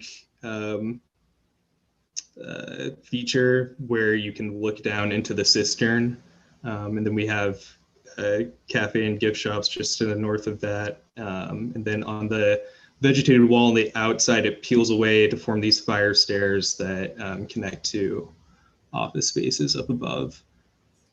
Here you can also start to tell there are green roofs on top of each of the lab spaces, which are then angled, or you'll see in section, but the goal is that they're angled away from, or they're sloped away from the creek, which will hopefully collect water all along this path and then bring it towards the greenhouse so it can be treated and used there. And then all the water that flows down the steps is collected in these ground gutters that wrap around the lab spaces on the lower end of the site. This is just talking about the idea for mechanical. So each of the lab spaces have a 3-foot wall in between them, which we intended to be a space that could be manipulated for any sort of uses that the specific scientists or researchers are using. So if there's a study where they need some specific sort of equipment that needs to be, plugged through, they can use that mechanical space instead of just fitting it in somewhere within the plan of their lab space and taking away space for them to use in like worktops, tables and whatnot. And we're just showing how the ease of continuing a sort of single airflow connection, ductwork and whatnot. So here's the section showing the change in elevation, how hopefully the water collected on this site will be brought into this cistern underneath the building and brought to the greenhouse, and then anything that flows down will be collected in ground gutters over here. And then this is showing that sort of beautiful hallway experience that one has as they walk through with the skylight.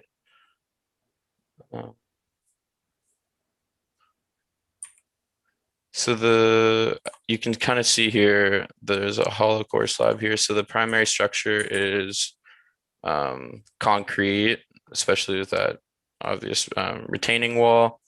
And we use concrete for the walls and then hollow core slabs to support the roof, with light gauge steel construction for the in-between walls and the glazed walls that protrude from those spaces.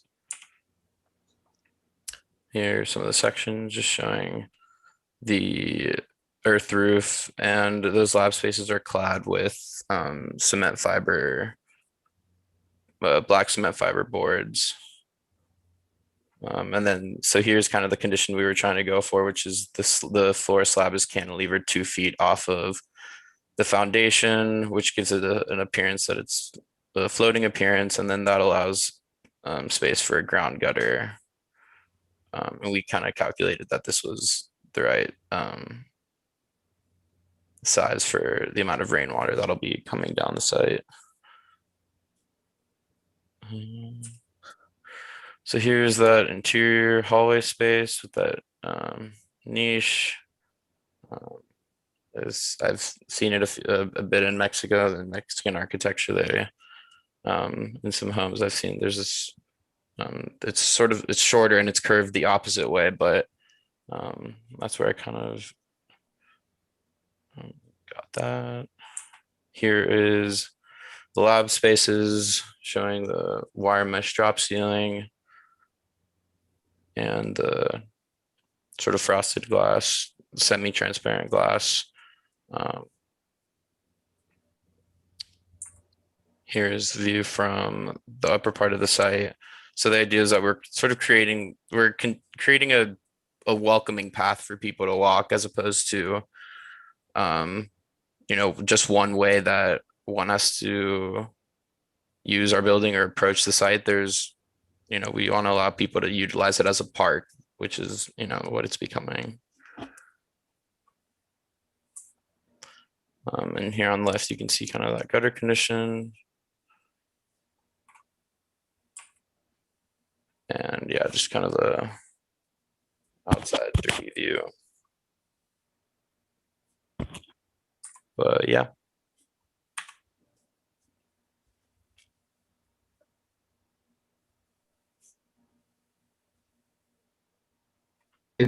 If you're done, I have two questions, just for simply understanding some aspects of the building.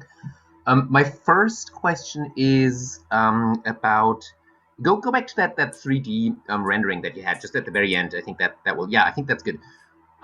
So I noticed here, but also in your section, that you have the lab spaces are really kind of two spaces, right? Like there's the big one, and then there are these little kind of porches or porch-like structures in front of those. What's the functional distinction between those two again? So the protruding spaces were intended to be more like support spaces for personal, like there's like a kitchenette in there and a couch, and they're like cubbies for the like personal items of the researchers. And that possibly answers part of my second question, which is like, what kind of lighting conditions are useful for those lab spaces? Because I noticed that you actually have, like, I don't think you have any natural light in those lab spaces. Is that on purpose? Is that desirable? Is that an accident? So I think that this one reason for this strategy was to avoid glare, and we have a little bit of daylight coming into the labs from the band glazing that goes around the support spaces. Maybe if you go to that third rendering. Next. There it's, yeah. Oh, so there's a band that wraps around right here. There's a side right there. And then also there would be a little bit of daylight going all the way through those support spaces. And it's just it's a glass partition between the support spaces and the labs. I'm just curious. I think the labs. I don't even know about the labs. I go back to the rendering of your hallway. Which I think that one, which is in some ways sort of like a nice simple diagram, like dumb in a good way. Like, sort of like, okay, I understand it. It starts here, it ends there. There's sort of like labs. It works, right? Like I have no issue with that. But that experience of kind of walking along that hallway and then having sort of alternating rhythm of labs and space could also be an experience that has to do with windows and views outside, right? Like I think that would be, I think, well, I don't know about the labs. I'm willing to sort of suspend my disbelief in daylight. I like daylight personally. But I think for the corridor, which is really sort of the experiential, I don't know if corridor is the right term for it either, but that sort of like linear space that kind of you travel along, I would argue that could be significantly improved if you actually got sort of like a rhythm that includes kind of daylight or views. But there are not windows in the spaces between the labs? Oh, because they have the stairs, right? You have stairs, right? Right. There's stairs going down there, so you don't have any of these. Right. There's just the skylights. But the skylight is really narrow. Also, right. Yeah. It's like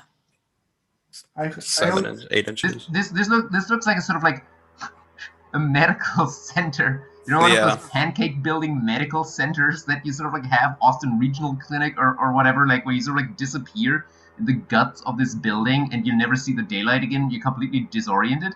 And I Right. think that's actually kind of not what you're trying to do with that massing. Yeah. And I have a question that I think is connected to Martin's question, because this looks to be the solution. Seems to be closely related to a site situation, right? Like I think it's taking advantage of the topography, and there's this curvilinear scheme that beautifully, I mean, the scheme is very nicely done, and then that ends into this taller building that suggests that there are some elements. If you go again to that last model that you showed, right? So that suggests in some extent that you are creating, there is no way I don't think I can annotate. But so that So a greater skylight. Yeah, no, but I'm just talking about The skylight, and the skylight light lit up the corridor, yeah. or the Galleria, as we could call it, and then that had a glazed light into the studios, into the labs. That would help, I think. Yeah. No, but I'm concerned. I'm also my question is about to understand better the situation of the building and its relationship with the site, and if that is strategy, what's the reasoning of that strategy in connection to the site again? So I don't know if you can elaborate on that. And also I see that gable roof structure right there, and I saw it in plan, and now I see it in the model. If you can explain what that is. And I mean, it's the first project we review, but I don't know if you guys had the opportunity to place your project anywhere within the park, or if it was this precise area that you had to use. Can you elaborate a little bit more on that? Yeah, so we were specifically assigned the ravine area, which sort of created this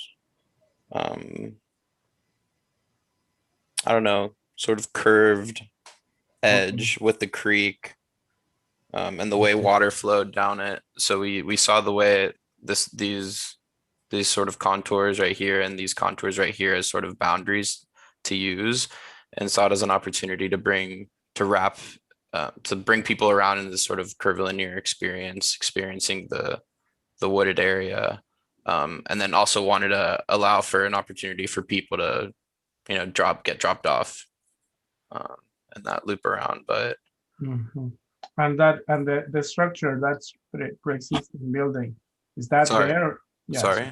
Yeah. This rectangular building is this building right here. Okay. So the idea is that the new trail would pass under it. Oh. Okay. And be built on top of the existing foundation, or it would be rebuilt on a new foundation. But yeah. Oh, I see. Okay. And are there any views or any, you guys have any, looking towards because you have this fan shape, like finger shape, right, towards the exterior. Is there something that you see there or not really? I mean, because the scheme intuitively tells me, and that's why I'm saying that it's connected to Martin's question. It somehow tells me that this finger scheme is to look out somewhere, and the topography situation. So I'm not completely sure if that's something that I'm just kind of making up in my mind, or if that actually happens. Yeah. Well, you say yeah, but you didn't answer. Yeah. No, I'm thinking of a response. Is there a view or not? That's the question. Like a view towards something specific that is existing? Yeah, or towards the creek, or towards, I don't know. Yeah. This is all. Yeah, the view is towards the creek completely. Like this is all towards the forested area and the creek. And then it's a part of a series of trails that allow people to wander through. Yeah. I don't know. Is that answering your question? I'm sorry. it does somehow. I was just hoping that you had a little bit more, were more intentional there, perhaps, or there was something more Yeah. substantial, not in your answer, but in the side that you guys were reacting towards, right? Right. Yeah, I think sorry, my voice is a little hoarse, but we'll push through. I definitely feel like that is what is missing, this kind of intentional placement or this intentional strategy with the spacing and the experience as I walk from top to bottom, but also to get in the building, because it seems like there's kind of a disconnect between the people that are coming from the park and kind of flooding down and the person that is arriving to the building, and that those two kind of paths or routes don't necessarily intersect in terms of either the experience or the direct route itself. And I think when you start to engage in this kind of like necklace scheme, there's a real opportunity for the interstitial spaces to start to give more significance of program. It gives kind of spacing to allow one to have some reprieve, to have these kind of moments between labs or moments between stairs to express this kind of crisscross of people that are there and that are there on the site. It's almost like with your stairs coming down, even just kind of spreading that out a little bit. So the building itself, or your necklace pieces that are going out into the site, had an exit or a way to engage at that seam in the middle instead of having to go all the way back out and around. You know what I mean? So kind of looking at ways to take the scheme as a diagram and massaging it both in terms of site, like how do I start to respond a little bit more specifically to the existing building? Do they all need a fan exactly the same, or do they start to have these nuances that really latch on to something onto the site, or they latch on to an experience in terms of its proximity to an entry, or they latch on to their relationship to water as you get closer to the greenhouse. And I actually think that the idea of water, kind of understanding the processing of the water from the interior, could also help give moments of reprieve or experience. So not just the skylight, but the water as it's being collected off the green roof. How does that start to engage or cross over that skylight or that threshold and be connected or collected in a different way? So I think that my summary is just kind of being real intentional with how people are engaging each other and how your site is starting to form along this curve to express the site and the water collection.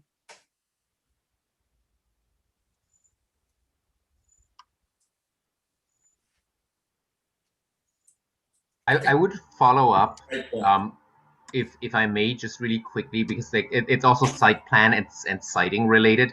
If you go to the site plan, just quickly again, maybe. There's a sort of strange, yeah, that's good. There's a strange in-between state right now that your project finds itself in geometrically, in that it neither is a sort of formally defined line or sort of like circle, or like, you know, the sort of half semicircle or something that is distinctly different from the kind of like natural environment or the sort of topography. It inserts itself as a sort of like human-made artifact, nor is it light enough or sort of like informal enough right now to be credible as a sort of like landscape building that really sort of like replicates some of the moves there. It's sort of like caught in this strange in-between stage where the circle is some sort of, or the circle segment, I don't know if I don't think it is a circle segment really, but that curve is a sort of a nod to the topo lines, but at the same time it's very sort of like awkwardly situated between them and is not really credible as part of the topography as a building.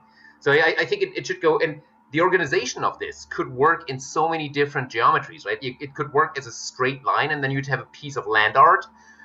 It could work as a sort of like wiggly, snaky line, like think of the Sejima project, the Grace Farms project, or something that is actually kind of a lot less formalized. So that's maybe just sort of like another follow-up on that sighting, which doesn't quite seem to have found its place.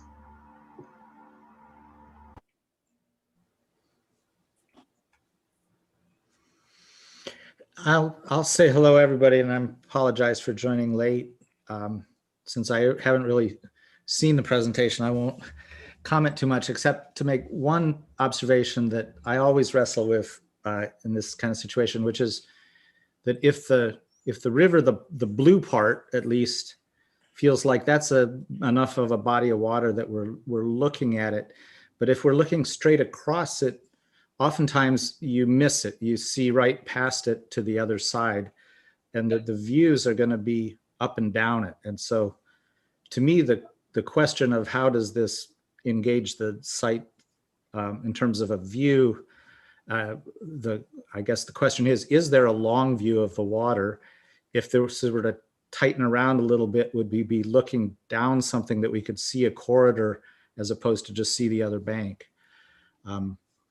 So I'll just ask that as a question. When I look at this without knowing anything about it, I say there's something about this, what is that, about 830-degree line that is the big white form heading to the lower left that is pointing me in some direction.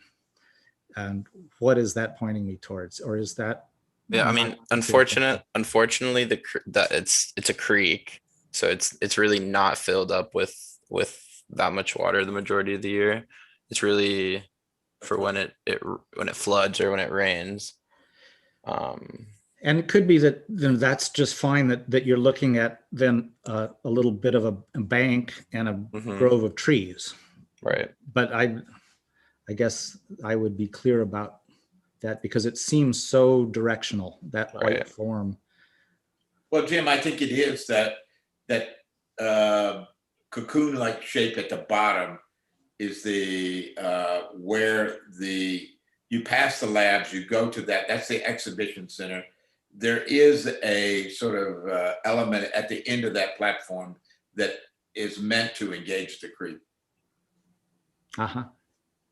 Yeah, I didn't see the presentation. I'm just commenting on the form. So yeah, the idea is that these got mixed up. I apologize, but the idea is that there would be like large elements of the facade that open up and allow views towards the creek or the bank. I think that, well, I mean, I think this summary here is that the site, I think, has a lot of elements that it has to offer to the design. And the project, I mean, personally, as I mentioned, I find very elegant the solution. I think that the way in which you guys have designed it, just as a scheme, I think from the beginning, seems that it has a lot of potential. However, I insist that I think the idea here in the conversation is that a little bit more of introspection about what the site is about and what are the elements of the site that you want to somehow connect with, and in what extent is that those elements inform the way in which you are responding will make it even stronger, right? It's not that I think that, at least from my end, it's not that I find the scheme as a mistake. There are issues, as Martin and Mary Michael, sorry, has pointed out in terms of lighting, but the scheme seems to be, very interesting from my end. But it's like, how is it that I connect to the site? Where is the topography? How is it, that what I'm looking for? I mean, even that corridor on the upper part, right, that you have your very beautiful rendering when you see the trees, looks like you are creating a platform for people to walk around and actually see something, and that's kind of like perhaps where my the disconnection or my anxiety for the disconnection with the site comes from. So in that extent, I think that the project will benefit from a more engaging type of exercise of understanding the site, and then if the other part that I still am struggling with, I see, your 5 fingers, right? One is more distance. Unfortunately, I cannot annotate here, but one of finger is, has more distance with respect to the other 4. But then this last one, it just clashes with the taller building. What happens there? Why is it that it's not at the same spacing, and that it's not even wider that space? It looks like, it's almost on top of that last research module. What's going on there? Yeah, I guess it's, yeah, because I guess we wanted to continue the gutter, but that space wasn't really designed underneath there. Yeah, that It's would just be this little like weird niche right there. Yeah, that needed the same gap, Yeah. At least. I mean, since that building is even taller, perhaps you have that first one, and then you have a larger gap, and then you have the smaller gaps in between, and then you have this building against the other, and it looks like it really needs to be separated in order to continue as I mentioned, the elegant scheme that you are proposing here. It just seems that, that there's a lot of an overlap. Why is it that happens? Is that because you insert? So we had it that way before, but when we were, it was a different shape. This whole facade was different. So I think when we sort of we widened up this central part to make it this egg shape or whatever. Yeah. We kind of took over that space and saw it as an opportunity to put like bathrooms or something mechanical underneath. Yeah, which is a really nice shape. I think it contrasts very well with the rectangular shapes and, taller building. In many respects, I think it's very good. It's just that gap needed to be there. Yeah. I'm gonna stop here for now to let others stay. Do you have a view of that greenhouse piece? I wish we either did. exterior or interior? That's about it. That's No because rendering, sorry. I think there is a missed opportunity here in that it remains strangely immaterial, right? Like, I mean, like it's sort of like white. I don't know. I get some sense that the facade looks like it could be glass, which would be in line with your narrative about a greenhouse. And then you have this sort of like thick object sitting inside of that, a little bit too tight in my opinion. And I mean, I think there's actually sort of like a beautiful opportunity there that could be explored much more in terms of structure, in terms of facade, in terms of how does the sun, how much sun do you want or not want to come in? I mean, like, how do you, like, does this need shade? Does it need no shade? Is it completely glazed? Like, what is that wall section there? And finally, also, what effect does it produce when I look at it? Does it look like a glass box that has a black rock or like boulders sitting inside of it? I think, are the floors around in plan, those like little slivers around that interior piece, what are they made of? Is it the same construction, or is there sort of like a light steel, whatever, or wood, or you name it, envelope around a sort of like concrete core? So I think there's a whole territory here that I think would have been really nice to explore, especially I think in the context of a comprehensive studio like this, where that is, and that's exactly the theme, right? Like sort of the relationship between intent, design intent, and kind of structural and material resolutions. I think there's a whole component that is underdeveloped. I think that could well be the most important portion of your project. Right. And also how water, because I feel like the more I'm looking and listening, it seems like there's the cistern and then there are these ground gutters. And I feel like besides those two locations, this kind of discussion of the kind of the problem with water, or not even through the education, but maybe it's also filtration or how it's applied to the site, or how it's addressing something larger than just this localized moment within your massing. I think could have also been expressed a little more. You know, it's kind of like you've tapped into this kind of device of this inserting or this insertive, these insertive massings. You got really excited about your niche, you know, in the corridor, and this kind of band of glass that separates one mass from the other. And I think those little nuances are kind of the baby seeds of how you start to look at all of these elements. How does this kind of attention to detail for those kind of isolated incidents start to educate you on how to space things, or how to express the water relationship or water collection, or how to engage with it.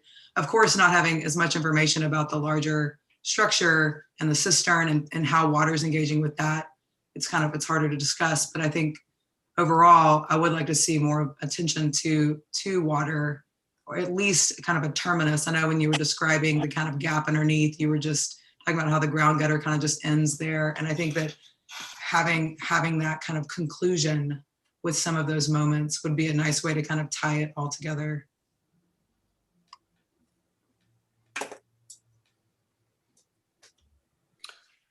Okay, do you think we get at a point we can move on? How many themes are we supposed to review, Michael? We have one more. I will have one more.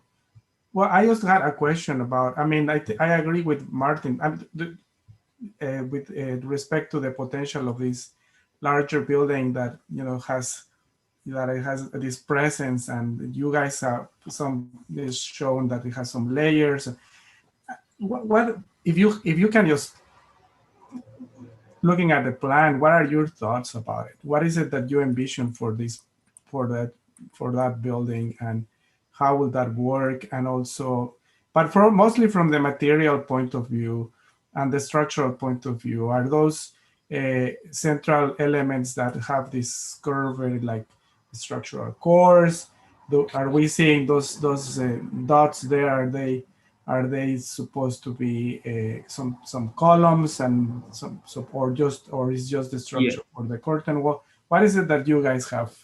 Well, one of the problems here that's missing is this building has gone through several iterations, and all of the other iterations, you actually have three-dimensional and interior and all these other developments.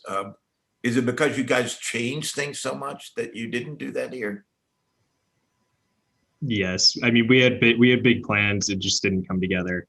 I mean, I can verbally just like quickly describe what's supposed to be going on with the structure if it would help, or we can move on either way.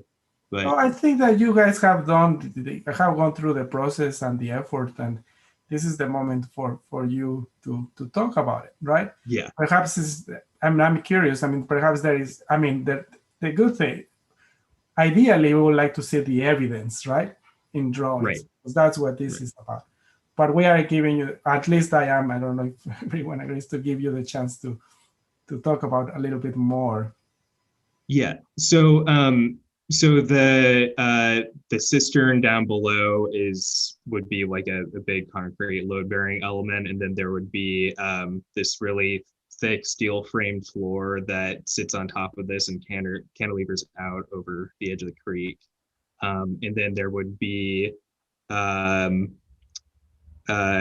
so there would be load-bearing support along these walls around the middle section, and then at the edge, these would be columns that support the edge of the butterfly roof, and then there's a cowl wall, a translucent insulated curtain wall that's hung off of those columns too. And am I leaving anything crucial out, Gabe?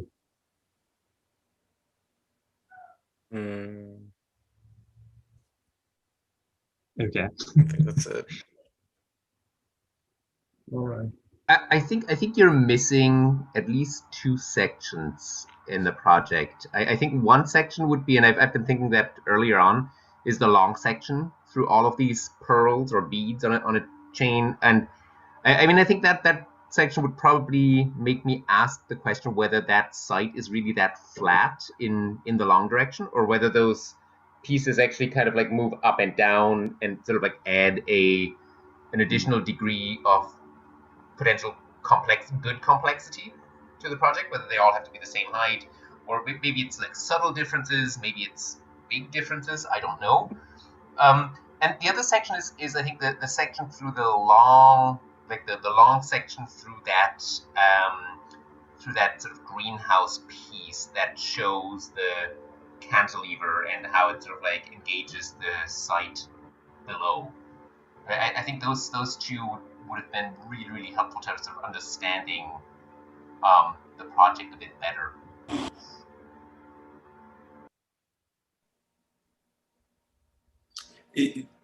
You know, in the interior, especially around the greenhouse where you're showing looking down into the cistern, those are, I guess, those exhibition spaces around it. Do you really want that wall that's black? That would be so much different if that was just I don't know, 3 foot tall or 4 foot tall, so that it's more spatial inside of that, to get it, Martin's notion that it's a little tight inside. Yeah, that makes sense. If coming in without any prep or background, that is the strangest thing about it, that it seems like the form is so extroverted, and then the actual development of it is so introverted. But what are those walls now? How do you think about them? The wavy walls, the ones Michael was talking about, that look like they're about 3 feet thick and oh, right. Yeah, so that's meant to be a vegetated wall, which was a pretty late decision that didn't get developed very well. So that's not a load bearing, that's not the way that the building is structured. Maybe it's just graphics that the black makes it look like it is a cocoon or a cave that we're walking into. I think what Martin said, we really need a section. Mm-hmm.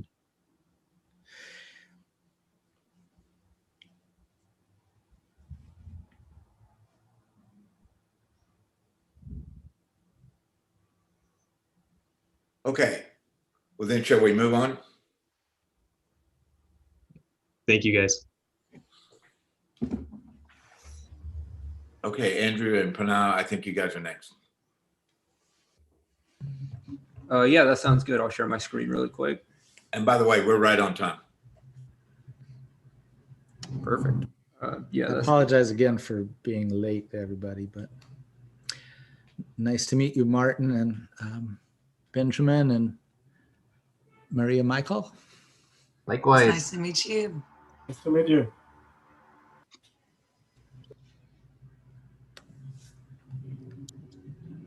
Just sound check while we're waiting. Can you guys hear us all right? Yes. That's awesome. Can everybody see the screen okay? Yeah, it seems like part of your is blacked out. Oh, here. Do you want to just close out and you can look here? Yeah, that's what I'm trying to do. Maybe it gives me the option.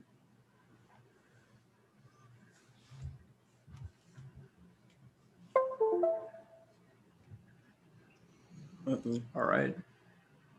Now try and relaunch. Yeah, I'll try and reshare really quick. Sorry about that.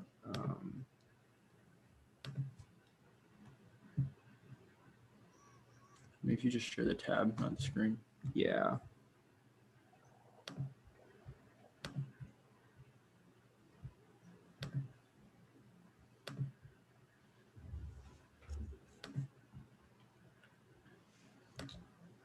Okay, let's try that. There you go. You see, like, it's like blinking for me. Well, I tab it here. It looks. Oh, just go to full screen.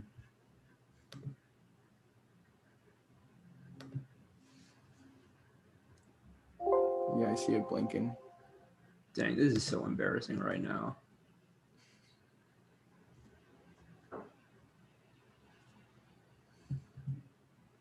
Well, you guys will get used to it. Only your grandchildren are laughing right now.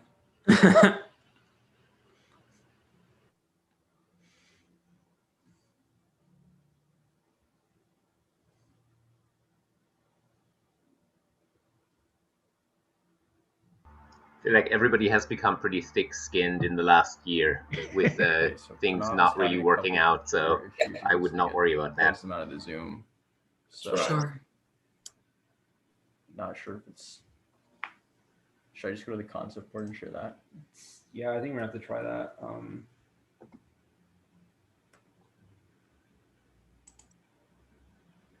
You send it to me. Can I load it PDF? You want me to do it?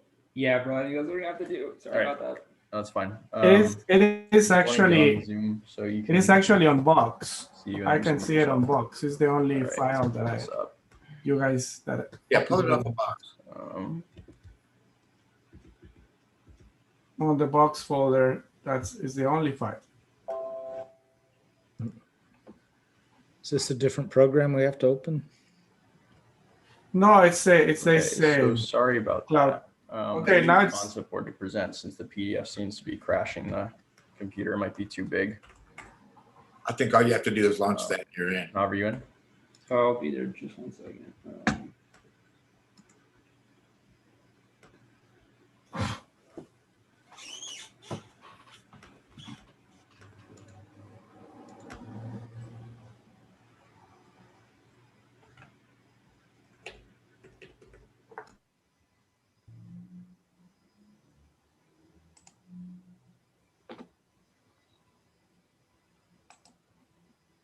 Okay.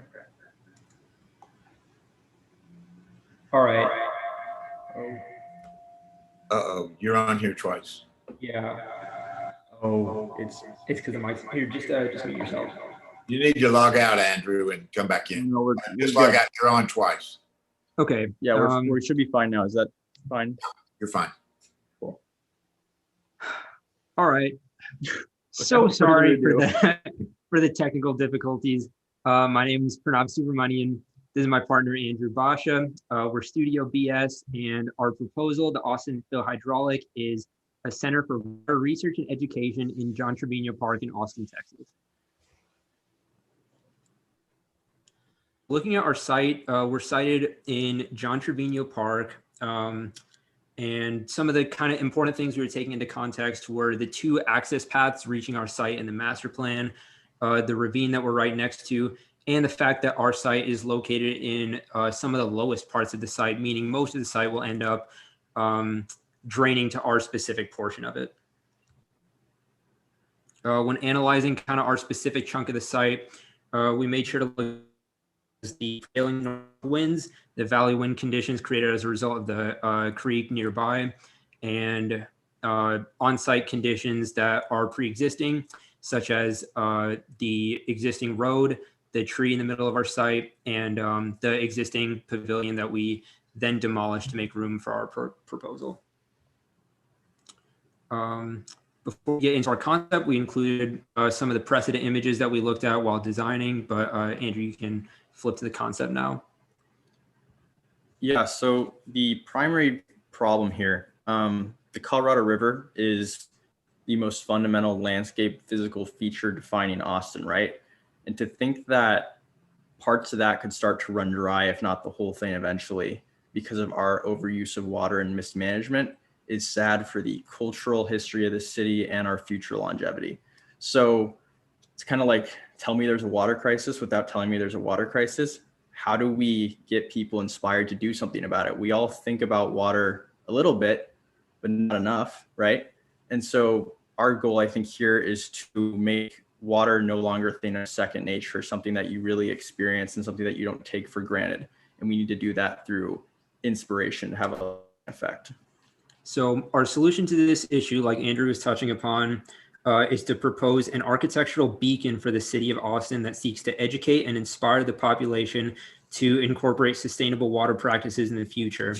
We aim to achieve this through a vertically oriented tower focused on research and a horizontally oriented exhibition building focused on education, linked together by an exposed and celebrated system of water infrastructure superimposed on the site, cleaning the surrounding creek.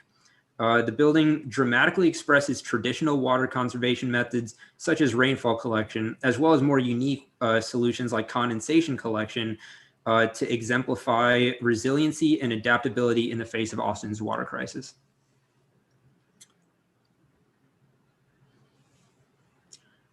So kind of the first thing that we're looking at is the way our building handles water. And this diagram kind of shows the movement of water throughout our site. So we're looking at things like rainfall collection. We're looking at pumping water up from the creek on the south side, filtering it then into a greenhouse living machine middle of the exhibition building that cleans this water before then depositing it back on the top of the creek through a pump. And Andrew will talk a little bit about how water moves throughout the taller building. So, like Pranav said, the tower, the primary purpose is for its height, right? Why are we putting a 10-story tower on a site in the middle of East Austin? And part of that was to call out to the rest of Austin, let you know that there's even a park over here. It's a beacon. One of the other reasons is to collect condensation from the air, right? And so this is kind of a semi-experimental mechanism that we're employing that we're applying to the building. And the tower actually functions as an independent system within the larger system of the creek cleaning. So excess water from the tower, that's excess clean water, will go into the creek and refill the creek, right? To benefit the environment. Excess dirty water will go from the tower, right? And over saturation of screens or whatnot, right? That water is going to go to the exhibition back towards south, towards that exhibition building to be cleaned. So the tower's actually doing this by bringing in the water from the condensation of the air at night when it's, I'll talk a little bit more about that mechanism later, but just for logistic purposes, looking at this tower diagram, it's bringing in the water in these condensation screens. And what it's doing is on the balconies of the tower, it is cleaning the water in tanks. And so it goes through first a rainwater condensation screening. We're checking, okay, sometimes the rainwater is already pretty clean and we can deposit it and store that for later use. So it checks through that first. After that, it's going up the pipes on the sides of the building that you see. And those pipes, one of them's taking dirty water up from in the back, it's dirty water up from the cistern, and in the front, it's taking rainwater. So we keep those separate waters only to come back together when they're of an equal cleanliness, if you will. And so we're going from the primary screen to the anoxic tanks, to the aerobic tanks, and then finally to the hydroponic tanks, which is this greenhouse roof, right? All these plants in this greenhouse roof are finalizing the clean water. It's going through UV lights, paper, sand filters, and going back, depositing into the cistern that you see below the site. So all that is just how these louvers and waters being conducted through the instrument. And then, so this is more in detail, right? So what is this condensation canvas that I'm telling you about? Well, it's essentially this experimental material that is hydrophilic at night when it's 70% relative humidity. This thing is absorbing water. You can expect at the rate of about a cup per square foot, which is about 1 gallon per screen. So every night you can expect that if we're over 70% relative humidity, which is pretty common in Austin, you should be getting 344 gallons. This is usable water. And that's kind of the point here is we're trying to make a point that you can collect water from the air. And it's like, oh, well, we don't have a crisis. Why would we do that? But we do have a crisis. So we are going to do that. And during the day, that water is released from the canvas by the heat of the sun. The material becomes hydrophobic and that water trickles through the screens into the gutters and goes through our cleaning mechanism. So the water first goes down to the lower balcony to come back up and be cleaned, and then it's deposited. And you can see also the diagrams on the left showing wind as it relates to this building. So how did we have to think about the larger massing of this thing as it relates to collecting condensation? So the primary winds on this site are south and southeast, as indicated by the wind rows. And so you want to make this thing essentially build up positive pressure on the front of the building to induce negative pressure on the sides, which would allow the wind, the airflow to flow between the gaps in the screens and then be pushed out around and be induced back into the balconies through that, just through the basics of that airflow. And then the screen wraps around the building. So it covers all times, all wind flows throughout the year. So. So kind of switching gears to look at our site plan, you can kind of see some of the things that we were talking about earlier, such as the existing conditions like the creek that's on the west side of our building, the paths kind of linking it to the larger master plan, as well as this kind of set of canals between the creeks, or the canals between the buildings, kind of providing that exposed water infrastructure between them. So looking at some of the floor plans, the ground floor plan, I guess the only floor plan of the exhibition building, kind of looks at it divided into 3 parts. On the farthest right, we have the greenhouse living machine, as well as the storage pool and kind of this actual exhibition space for presentations and things like that. Moving forward towards the center, we kind of have a pavilion that's an indoor-outdoor space for more informal program. And then on the left, it's more of an education center, including buildings like, or including programs like a library, a classroom, and administration offices. And looking at the tower plans, so just to take you through the first 2 floor plans. In general, the tower is oriented so that, double height spaces, so 24-foot floors split by a partial slab in between them. So on the first floor, you can see on the left, that's the Tower Cafe. We're trying to welcome people to the research tower, right? The exhibition space is the main public attraction. However, the tower has some really key elements as well, and we want people to go through this research arm. We don't want them to feel closed off. If they're going to learn about this, we might as well make it super accessible, right? So the cafe, permeable from all sides. The entrance is on the left and now on the south at the same time. And then you can see that second floor. So we'll show you that later.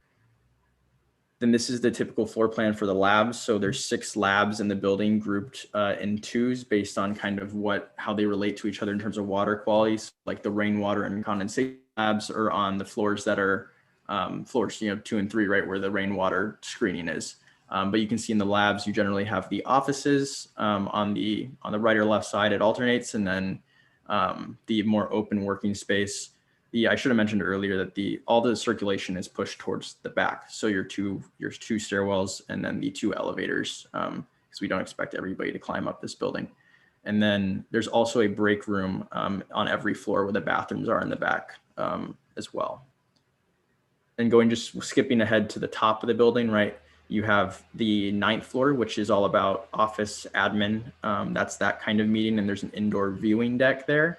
And then on the roof we've inverted the scheme. So you have, before the balconies were on the outside, right? Exterior space, and only the part that's within that pie wedge is the conditioned space. On the roof, it inverts. So we have exterior space on the inside. That's your main viewing deck.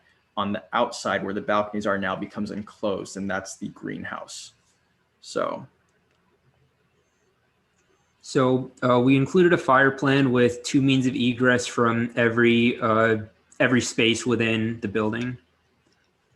And also a lighting plan that kind of shows how our building might start to be lit, with examples of lighting fixtures that we were considering implementing. One of the things that we were striving for was kind of indirect diffused lighting within the research-oriented building for the purpose of the actual labs and providing diffused lighting for the researchers, with more direct lighting in the education building to kind of contrast that or highlight that.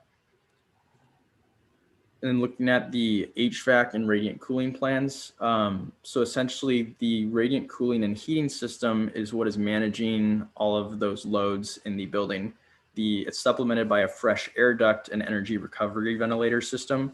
That's just supplying the airflow into the building. So that air duct system, the duct sizing is based on just general occupancy loads, 60 CFM per occupant. And we're looking at, how can we, I think in the exhibition greenhouse, we don't need any fresh air ducts. That's all has permeable natural ventilation through the oculus and through the entrance. However, in the education center, we have 5 energy recovery ventilation systems based on zones split up, and you can see how that's laid out. And in the tower, we came up with a more kind of unique thing where we actually put the ducts, they bring in supply fresh air from the cavity in the back of the building, and they bring that in through slot diffusers wedged between a double beam system.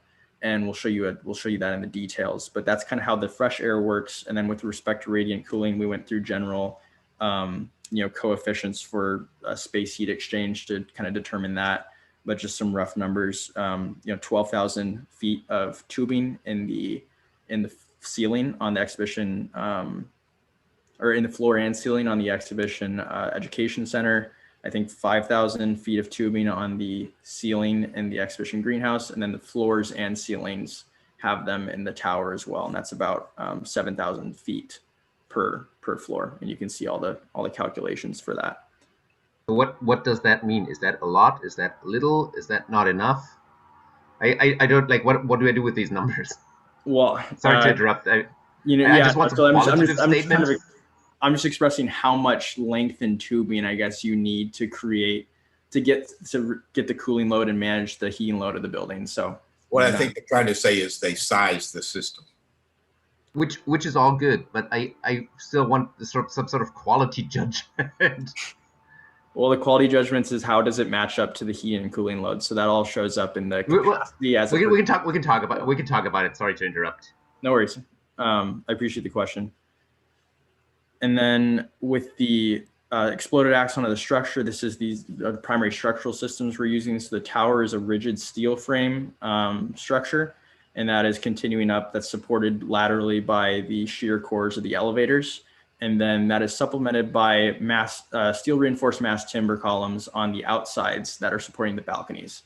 And then the exhibition takes from the towers, mass timber, and actually just makes that the primary structure of the exhibition is mass timber, CLT beam system, and it's exaggerated just for the extra effect and to relate to the tower.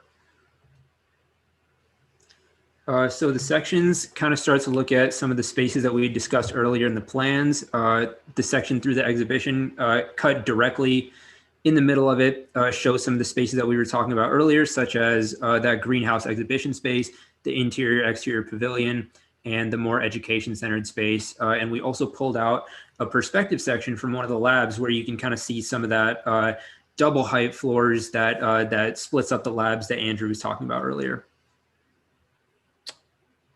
Okay, so now we'll transition to a smaller scale and look at the wall sections and the details. So how are we actually building this thing? As I said earlier, the mass timber, the CLT, right? The CLT is what we're using to build this exhibition space. You have reinforced concrete retaining walls that are basically holding back the earth because it is dug into the ground here, given that dramatic site slope. And then you can see how the water is moving through this system as well. The series of reinforced concrete tanks that all have different qualities to them. And some of them have glass covers, some of them do not. And so that's kind of the main thing there. This is the elevation that we're cutting through, by the way, for that wall section. You can see more in detail that roof construction. How is that built up? Where's the radiant ceiling in there? And in the double pane and the glass that we're using on the greenhouse. Then here's the footing of that exhibition space. So you can see here, how are we protecting the water layers around the retaining wall, the bituminous sealant on the inside of these concrete tanks and whatnot. And then the canals as well. That canal, you can see that dashed line is representing the water flow on the right in that detail. So that water's coming into the exhibition that way. And that's kind of the flashing and whatnot for that. And then looking at the tower, right? So this is a tower wall section with the elevation, and this is that balcony space. So where kind of flowing through, you can see the steel supporting the louvers are made of steel as well, and those are painted. So the louvers are holding the canvas up, and then the curtain wall on the right-hand side. And just looking at a detail of that, you can see more specifically those connections. So where's how the canvas is attached by little clamps to the steel louver. Steel louver's hollow. There's typical floor construction. We have a concrete floor with steel decking, 2 inches insulation, and then you have radiant tubing in the floor and in the ceiling panels. So there's enough insulation between the two of those as well. And then the cove lighting that I'll actually show in the next one This is that double beam I was telling you guys about. So the HVAC is actually put in between the two steel beams, and we're using like a split column system here. So it's a little different on the inside of the building. But these interior columns are what's facilitating the HVAC, the electrical conduits. That's all the lighting is occurring in the top with the cove lighting. That's the diffuse lighting Pranav was talking about. And then in the floor, that's where you have your base that's distributing the water lines to the lab stations, as well as the other electricity to the lab stations. So lastly, we wanted to end on a few renders that capture our building. So the first one we wanted to add was a view of kind of the building as you're approaching it from the creek. And you can kind of see that tower. I guess we were hoping to achieve that beacon effect that we were talking about in the very beginning of the presentation. This is a view in the interior of that greenhouse exhibition space that we were discussing earlier, looking at, rainfall kind of draining to this oculus into the storage tank beneath. And we have another view of that interior exterior pavilion space for that more informal program that we were discussing earlier.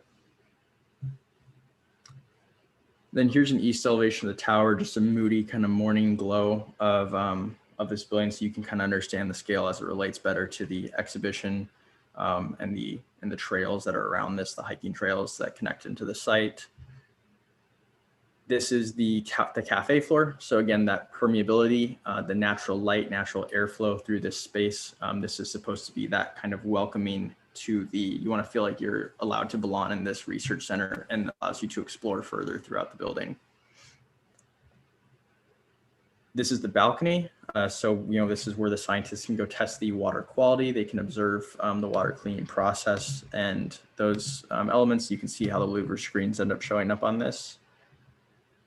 And then this is our last board, but finally, that view of the Colorado River as promised that was made possible by this tower, right? So we're trying to show you this, the thing that we're trying to save, right? We're reiterating that physical connection between our tower and the Colorado River through water, and that's reiterated through the view from the rooftop deck. So thank you guys.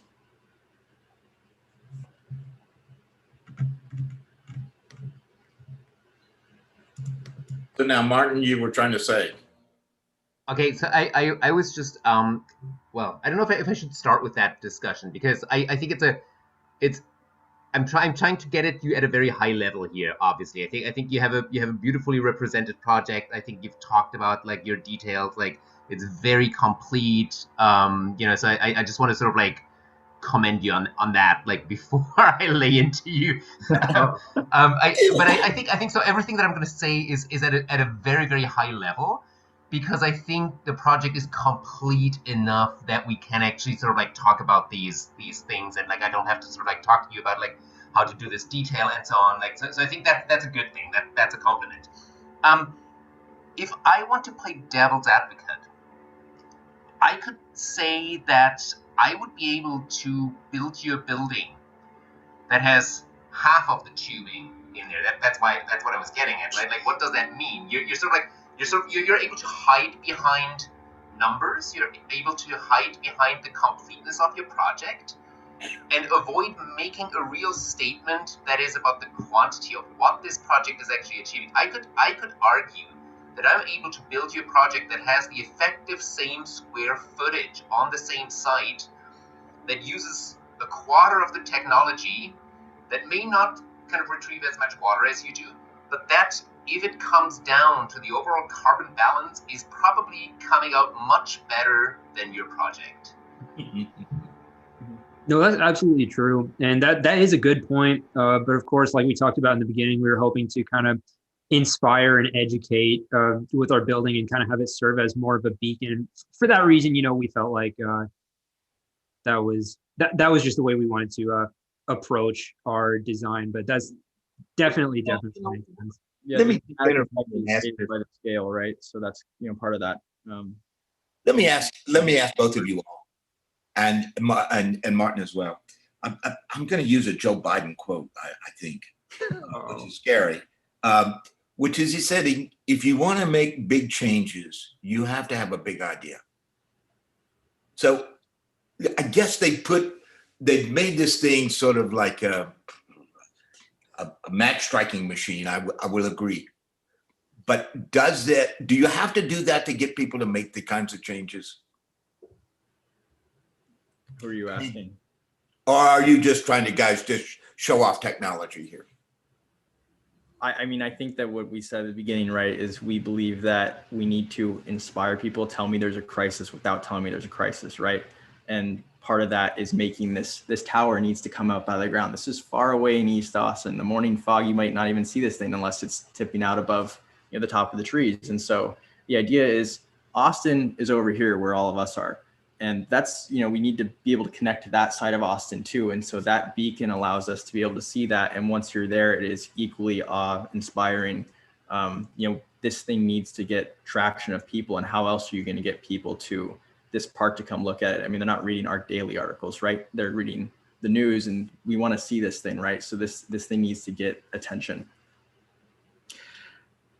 I'm going to ask a question I think is part of what Martin's driving at, but I'm not sure because I still don't quite understand the building. But to me, the question was, how do you do radiant cooling in an environment that has 70% relative humidity, except to say that these labs, the tower is essentially a sealed building. Is that the starting point? And to me, that's the question that Martin's asking is, does this need to start with the idea of a sealed building that's going to be mechanically conditioned?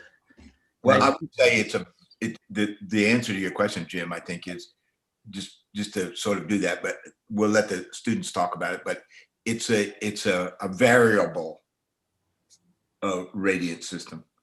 And that is that the computer controls the flow that's matching the dew point at all times. So when it's really humid, we're not going to do much cooling because that would be dripping from the ceiling into the lab. No, not really. The humidity level at certain times during the day is way below when it gets really hot here. Okay, so it's the 70% humidity is when it cools off. Yeah, that's only, so the condensation is only usually being absorbed at nighttime, right? And so that was the whole idea of this experimental material that we're using. The concept behind in the research is that this can be used in areas where the nighttime humidity gets really high because that's when it can absorb it and it's cool enough. And then during the day when the sun comes back out, that's when it's reheating it, and that allows it to become hydrophobic and release all that water into the system. But I guess I'm trying to get at the skin of this building generates water, but the interior of this building seems like it's a sealed laboratory. For sure. That's correct. And I mean, that's the starting point that you're defending. And it just seems like is that just necessary in Austin that this start with a sealed building to make these labs? Well, I mean, I think for the lab program, just to create a more controlled interior, that's kind of our thinking there. Now, obviously, we made the exhibition more open, right? And we made some of those other spaces a little more open. So, we were selective in what we chose to enclose and what not to enclose. But I think we felt the labs need to be a space that was enclosed. Meanwhile, we kept the bottom of the tower open, right? It's not, the program's not as sensitive, I guess we didn't feel. No, I really appreciate it. And I don't want to go down this road too far because you guys have done a lot of thinking. But it does seem like we got into the weeds very deeply without framing those bigger choices first. I understand. No, I appreciate it for sure.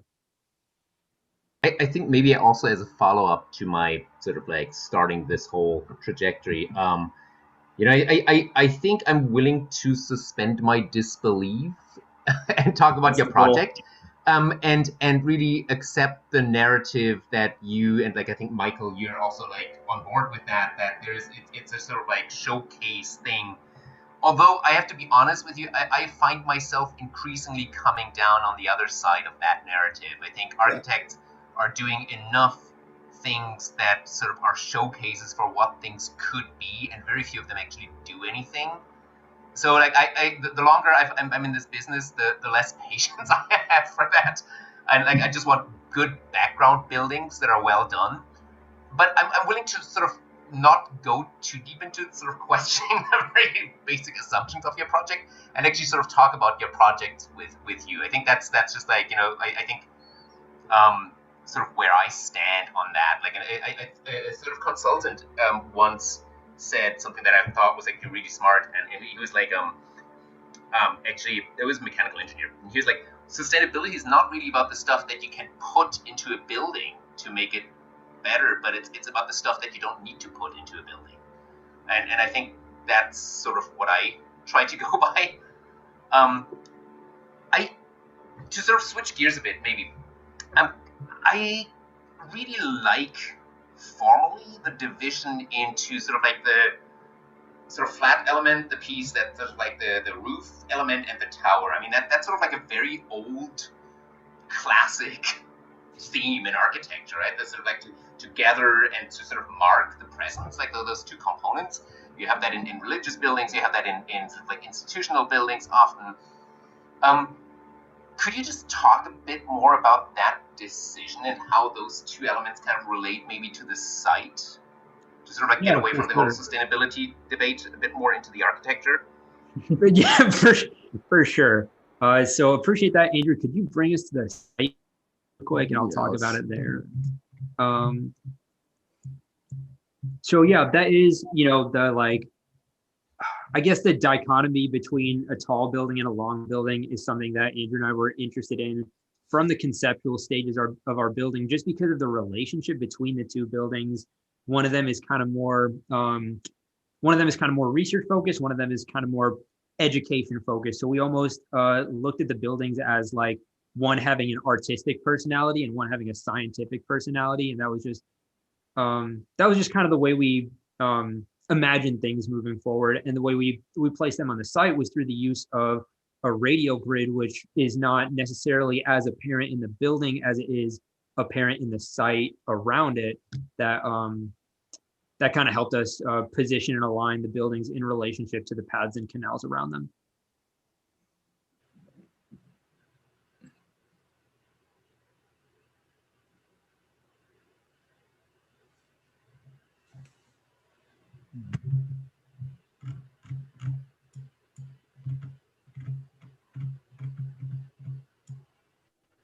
Also, I feel like this project is so thorough and so complete. I keep going to each sheet to kind of dive back into a few different elements here. Thank you. We did post a link for the concept board in the Zoom chat, so everybody can, I guess, get on and look through it there if they'd be interested in that. Have you guys seen this new building by Peso and von Erlinghausen, the Chilean architects, the research center? I haven't. I don't think so. If you guys have a chance, I will share that with you on the chat. But what I find very interesting about your building reminded me of this building, not because of the program, perhaps, not because of the shape either. You know, you will see that it has nothing to do with you guys what are doing. But I'm gonna just jump on it. But because of when I saw the building and the amount of space that the building necessitates in relationship to the actual use of the building, the number of people that it can host for different activities is you will see it, if you have a chance, just get to see it. It's just like floors with small rooms, very small room for one chair, one entire floor for one table and a chair, you know. And so perhaps the question about efficiency in your project, I mean, with this, I'm jumping straight into criticism, because I agree, and you guys know that you are presenting a very complete project that is very thorough in many aspects, right? Perhaps that for me is the part that I feel a little bit uncomfortable with, is the amount of floors, just to say it straightforward, right? The amount of floors in relationship with the amount that you can provide for it on each floor, right? So building that core could serve much more square footage than what you are serving. Do you know what I'm trying to say there? So can that building be half the size in terms of height? And can be much more efficient in that way in terms of material use and whatnot. Yeah, but Benjamin, how many rooms are in the Washington Monument? No, I agree. But I'm just we're talking about a functional building here. No, so this the Washington Monument doesn't make an argument about sustainability. Yeah, it doesn't even try. Yeah, but I know I'm nitpicking, but I mean, can that be a part of a study here? You know. But it's a kind of an imaginary project that's trying to just like say, would this shake people up? I mean, perhaps it's kind of saying, sure, it could be shorter, it could also be narrower, and maybe this kind of attempt to make each floor this kind of normative office lab space is what is kind of the conflict a little bit. Like it's trying to be a statement piece and it's working. It's kind of collecting water. It's doing its job as a beacon. It has to go this high to kind of reach this relationship to the river. It has to have these systems to kind of complete this argument. But perhaps it's how each floor starts to celebrate or dive into something that is just as I can't think of the word, but just as remarkable is not the word, but to not try to be just having kind of two offices kind of shoved in the corner. You know, I keep looking at your floor plans, specifically like the A110 sheet. And I feel like this plan with the kind of offices in the corner seems to me a little bit contradictory. So I feel like this is a good plan that's kind of exhibiting what I'm thinking. And these two plans actually, this kind of very somewhat normative building, this kind of relationship of a mezzanine and a kind of corner office versus having each floor celebrate this use in a different way. And so perhaps it's not the height. I don't have an issue with the height, but perhaps it is the organization or the thinness or the way in which you're being very nuanced in your argument everywhere. Like your project is so detailed and so comprehensive. I feel like it could be just only in this kind of contradiction between the normative corner office and this giant statement that you're making with this very complex project. For sure, that makes a lot of sense. You know, like you said, there's an explanation for that too, right? It's that we really focused on the double height space, creating a balcony to create, you know, this 24-foot floor that, you know, celebrates the verticality of the tower. But as a result, right, we put the offices right underneath that point. But there's probably another way to do that is more, maybe would make you use the word remarkable, right? Relating to the tower. One question I might ask, and I'll just preface this by saying I live in Racine, Wisconsin, and so Johnson Wax, I can walk there in about 5 minutes, and it's got a laboratory tower, and it is dysfunctional from, you know, I think it's now open to the public, but it hasn't been since COVID. So let's suspend the idea that this is a good way to build labs, but it's a hypothetical project that is arguing for this tower configuration. The other thing that you described about it was that the shape about it, the aerodynamics about it, everything was about these dew catchers. And I guess I want to be convinced that this is the right shape to catch the most dew and that it is channeling the wind in a way that is weaving it. It seemed like it was important to push the wind into the building, out around the building, to draw it back in. And that flow that you described to me really animated the idea that the form of this building is about interacting with airflows. And I don't quite see that yet. I guess I don't understand if this would be better as a circle, if this would be better as a plane, if it really is about wind, or if there's no wind at all and we're just trying to deal with, other forces. So sell this form to me based on its performance of this dew catcher.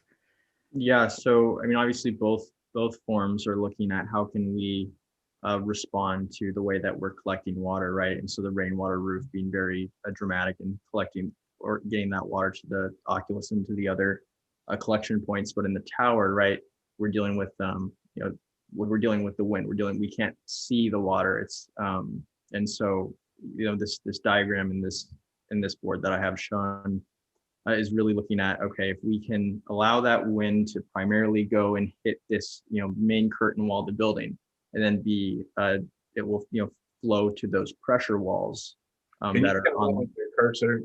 That's the south wall you're talking about. Sorry. Can you show one with your cursor, kind of where the Sorry, south wall right there? My hands aren't helpful in Zoom, I guess, right? No, so yeah, this is the air is flowing into this primary curtain wall, right? And then it's being deflected along these pressure walls back through the screen.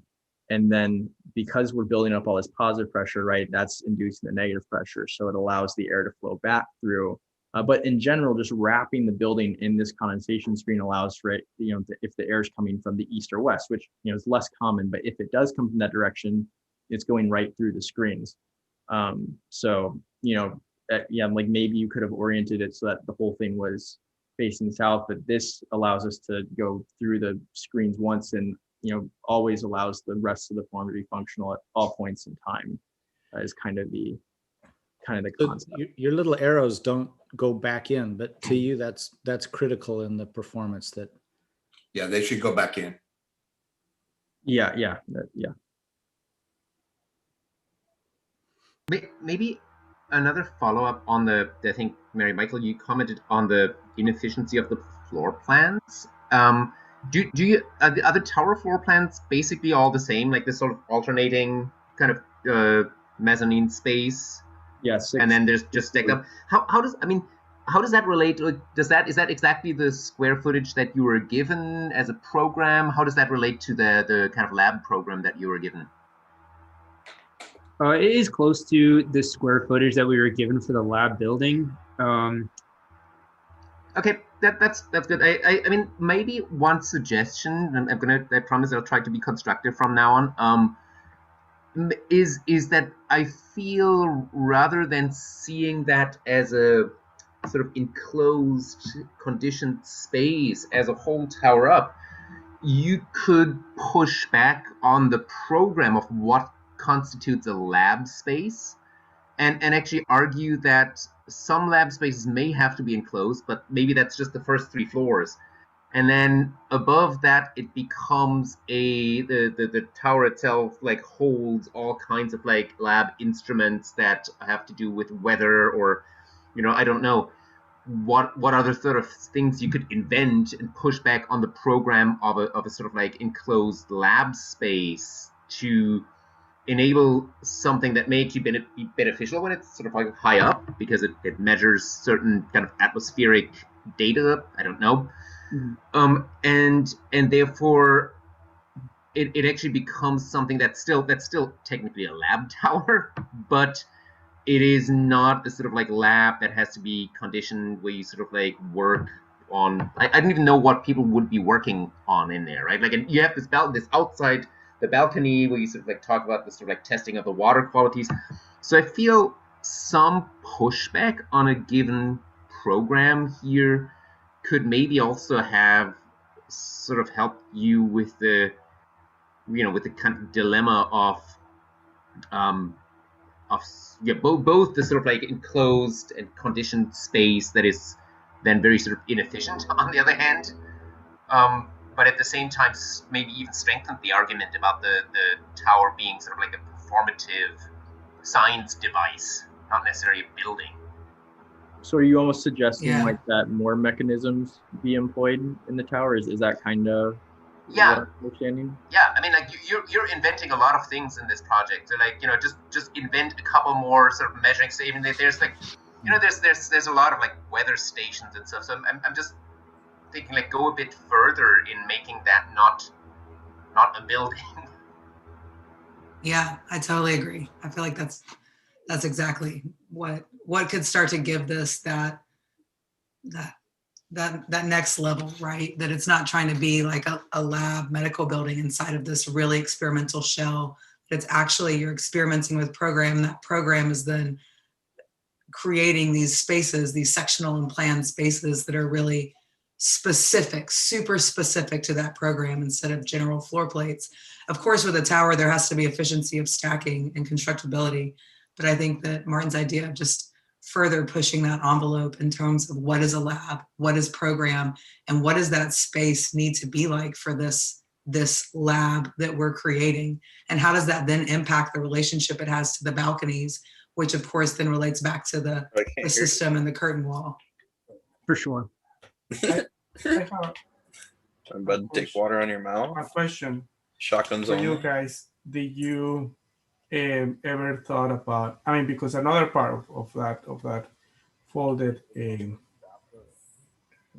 fabric envelope, I mean, it's catch water, dilute water, right? And the idea is to about condensation and then dripping into your water collection system.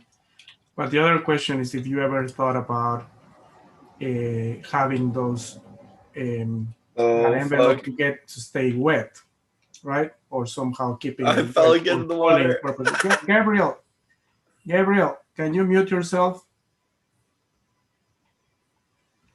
Anyway, so if you know what I'm trying to say here, if there is any, I might be totally out of whack, you know. But if I'm just thinking about having a wet cloth, right? That helps to cooling, right? And the building instead, because there's this question of the totally sealed office area. If that is was it something that you investigated, or what is possible at all? So like did you, I guess, understand the full question? I'm sorry, it's a little so interference, so it's sorry. like- I was a little distracted. You with that? Okay. It's still going. Grappler? Yeah. Wait. I think that someone can use. Let the reviewers talk.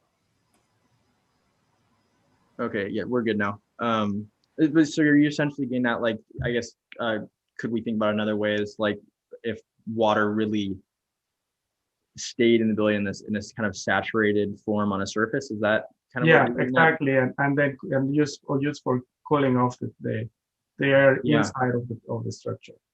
Yeah, we definitely thought about it, but it was just, I think it was a lot, and thinking about running through just all the different kinds of the cooling systems and whatnot. Whether I think when we were thinking originally of doing just a normal HVAC system in the building, we thought about started to think about the surface cooling mechanism stuff, and then I think once there was just kind of a larger transition in studio to radiant systems, and that could be achieved without all of the equipment of HVAC.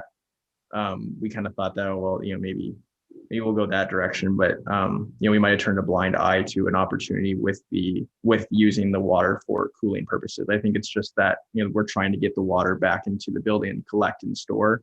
Mm-hmm. So that would have been another use for water that would have, I guess, taken it another direction, right? So I was just curious, since you were investigating that would be a line of investigation. In an ideal world, we would have experimented with that as well, but we'll blame it on the ice storm week for this one.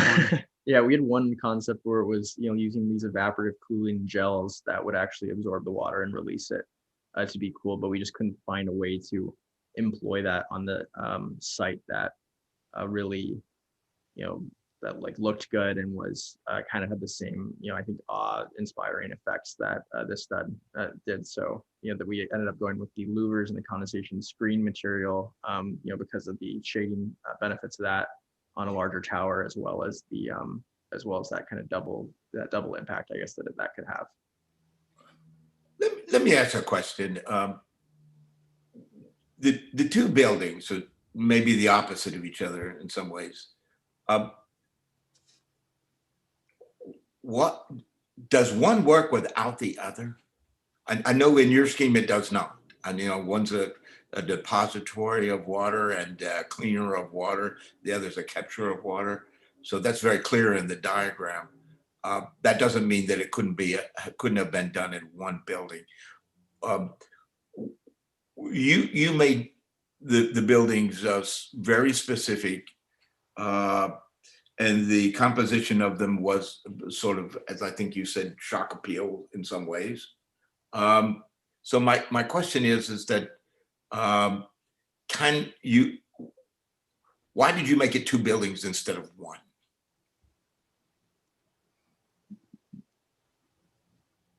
1? So I guess The concept slide. Back to true.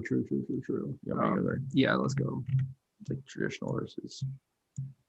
I mean, there's more than one way to collect the water, right? And the way that most buildings that we see do it are through the roof, right? Because that's kind of what we go to immediately.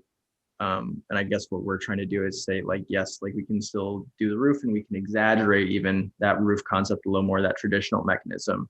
But we can also look at a more unique mechanism we need to develop into newer technologies. We can't have a narrow scope about the way that we're going to solve this water problem, right? And so I guess the way that we're looking at it is we really want to, it's part of the showcase, right? To have these buildings. Yeah, it could have been one building maybe that did all of it, but then you get kind of a bigness tower, right? Like if you need it to be big enough to catch rainwater, the tower isn't great at catching a lot of rainwater, right? It's not optimized for that. It catches some on the balcony, sure, and it goes into the gutters. We've thought about all that, but it's not ideal. And so I guess the way we looked is we could have, with the program having 2 forms, right? We said, okay, let's run with that, right? The two buildings from the program, and make them each showcase in their own right, right? And you're saying the juxtaposition between the 2. Yeah. So right. Can I ask a follow-up question to that? Because now we're back to arguing for the form being the primary expression of the gathering water in different ways is the primary expression. I buy that. But the form of the low building doesn't all lead to the same spot. And the form of the tall building is where I originally was confused, and I'd really like to understand more.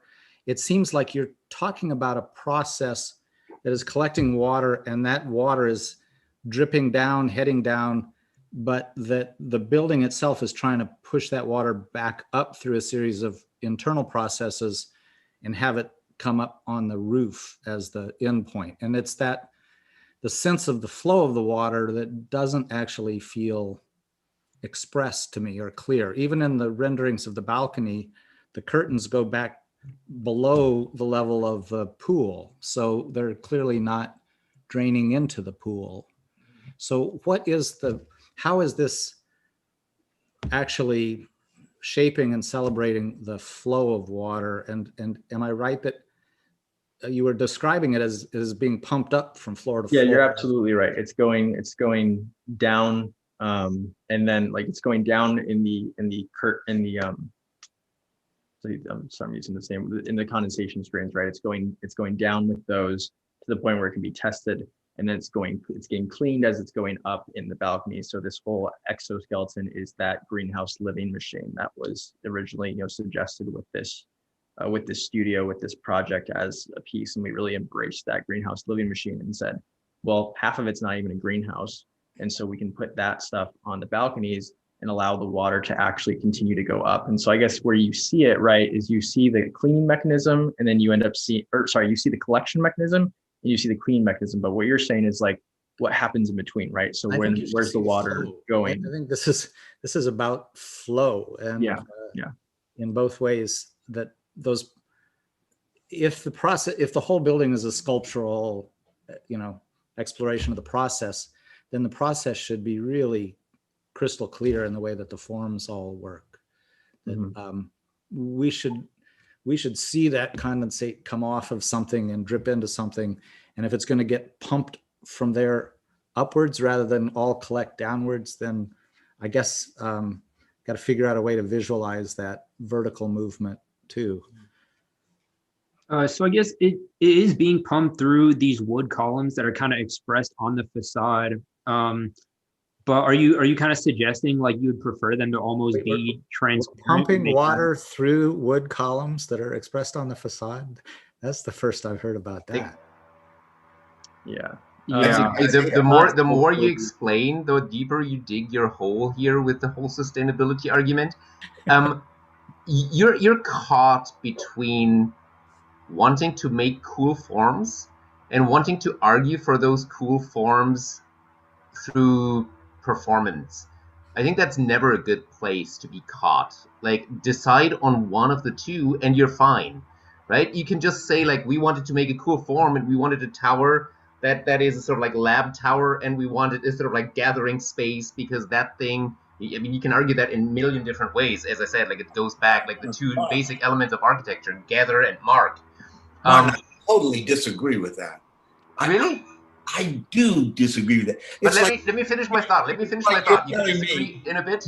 I just want to sort of like lay that out, because I think I would think, for example, the idea that the condensation, I would expect that more surface to condensate on would produce more water. Yeah. Is that correct?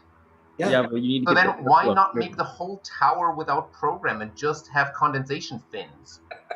Well, the reason I'm saying I'm disagreeing, Martin, is that I think that, and I'll just use an example of, is the Kimball Art Museum performative or is it aesthetic? And I would argue that it's both, equally both. And that's the goal. Now I can say that their building here is got lots of little detail problems and lots of other kinds of issues like that. But I think the goal is to find the confluence between the aesthetic and the technical. If you're asking me about the Kimball, I would say they're apples and oranges, because the Kimball is performative as a museum, but that's very different from a sort of project that makes a main argument about the performativity of technology in order to be sustainable. But I disagree with that. Water, but not just general sustainability. It's just water. Is performative. We can. I just want to, and I'm going to come down on saying, sustainability is about process. At least at some level, it's about seeing things not as objects, but as about processes. And so that would be the test of my aesthetic is the process clear that I'm trying to illustrate. And when you talk about putting the water up in the columns, first of all, it's the first time you've mentioned it, but secondly, it feels hidden. It seems like you're telling me you've put the water inside a wooden column. How am I ever going to imagine that? Do I expect that? No. Yeah, I definitely understand. I mean, I concede that, there's probably ways that we missed, giving sculptural form to the flow process, right? That you're talking about. How can we actually show some of those vectorial qualities through the building? And, I guess we're showing a lot more of those kind of points, those moment points, but not necessarily the stuff in between. And the stuff in between is part of the learning process, right? So we really could have emphasized that more, other than just exposing pipes or not exposing pipes like we did in the timber columns. Yeah, so and the only reason that actually matters to me, and where it comes to me together and what Michael's advocating for, is that, or at least where it doesn't come together, is when the process isn't visualized. Often it's the process isn't understood, and we assume that magic gets it from point A to point B, or that it's just a matter of claiming that it can happen, But and I'm not saying that I really like what you guys are trying to do here, and I really think you've put a tremendous amount of thought and detail into it. But I do think that you want to be really strong on what the process you're harnessing is, because you're harnessing a natural process. Hopefully, it's not all just magic of pumps that we get it from point A to point B. But and if it is, then show me some power generation too that covers that cost, that allows this machine to somehow cover its own bill. I think that even like I'm looking at your column detail now that you've called out the column, and I do see that there's water pipes in this detail here. But I think that even having an axonometric, it's interesting because I feel like, as Martin said, the deeper you go, the more these new things come up, and that's inevitable with a really complex project, that there's things that you know intimately that are really hard for us to grasp or visualize.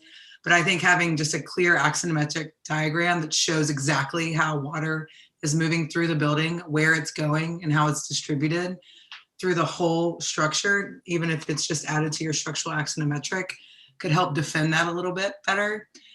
I think that in many ways, it sounds like the argument is, was there a need to dig so deeply and create this very intricate system of processing the water that is in tandem with the structure? Or is it just good enough to say, this is how this process is kind of independent of the structure in some capacity, that the curtain wall is meant for collection and the processing can be its own thing, its own way of living? And I think that difference is because of how you described it. You didn't latch on to one or the other, saying that this is totally integral. This building is a machine. And that's why the pipes are located here. And this is how they're located here. And this is why, and it's because of this circulation route. It's because of these processes. And so I think even just adding a drawing that clears that up in terms of processes, in terms of how things are moving, could be helpful. Yeah, on a smaller scale, right? To really, right? Yeah, for sure. Okay. Thank you. Well, this is a great argument. This is a great discussion, and I really appreciate it. And I apologize if but I think this is really great for the students to see that these invoke different views.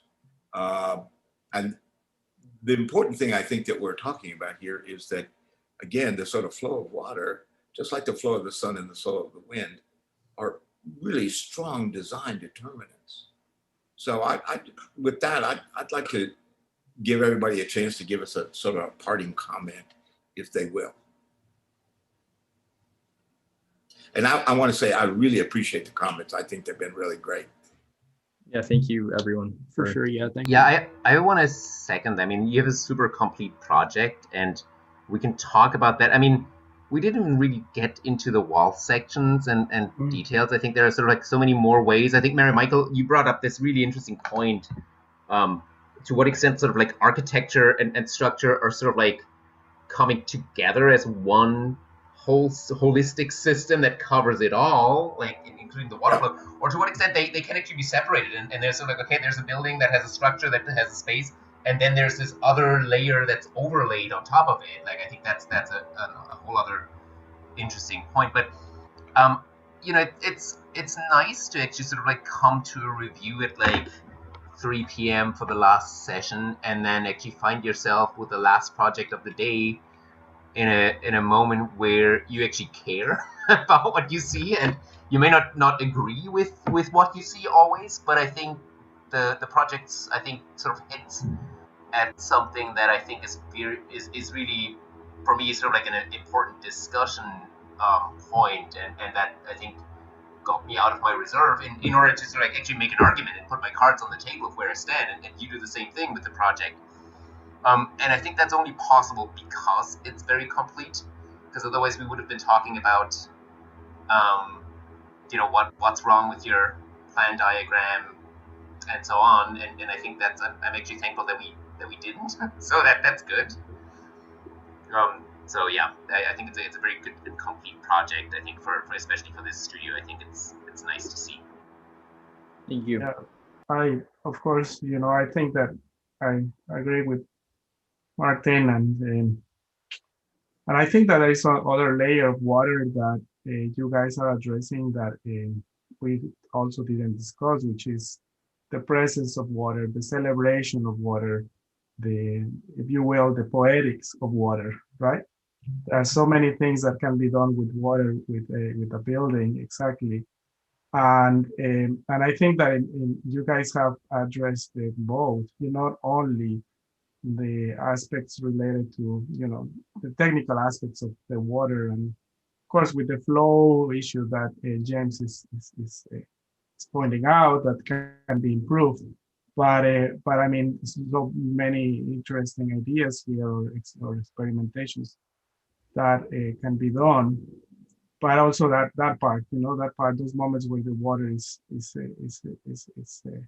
recognized as an element, as a life source, that I think is part of your work. Very good, very good.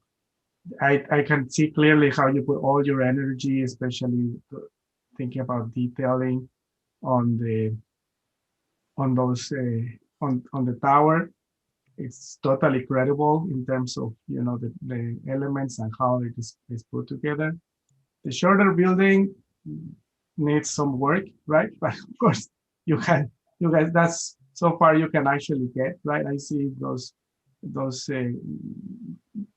columns getting into glass and mullions and so forth. So, but that's okay. And so the only thing that I think I would like to see to complete this for your portfolio is a complete section throughout the tower, which I was looking for and didn't see. I think that will be really helpful because you have that really nice elevation. You see it, you see the axonometric, which the structure needs foundations also. But I mean, yeah, that section will really complete the work, and commend you for the work. It's excellent. Good job. Thank you. Thank you. Appreciate it.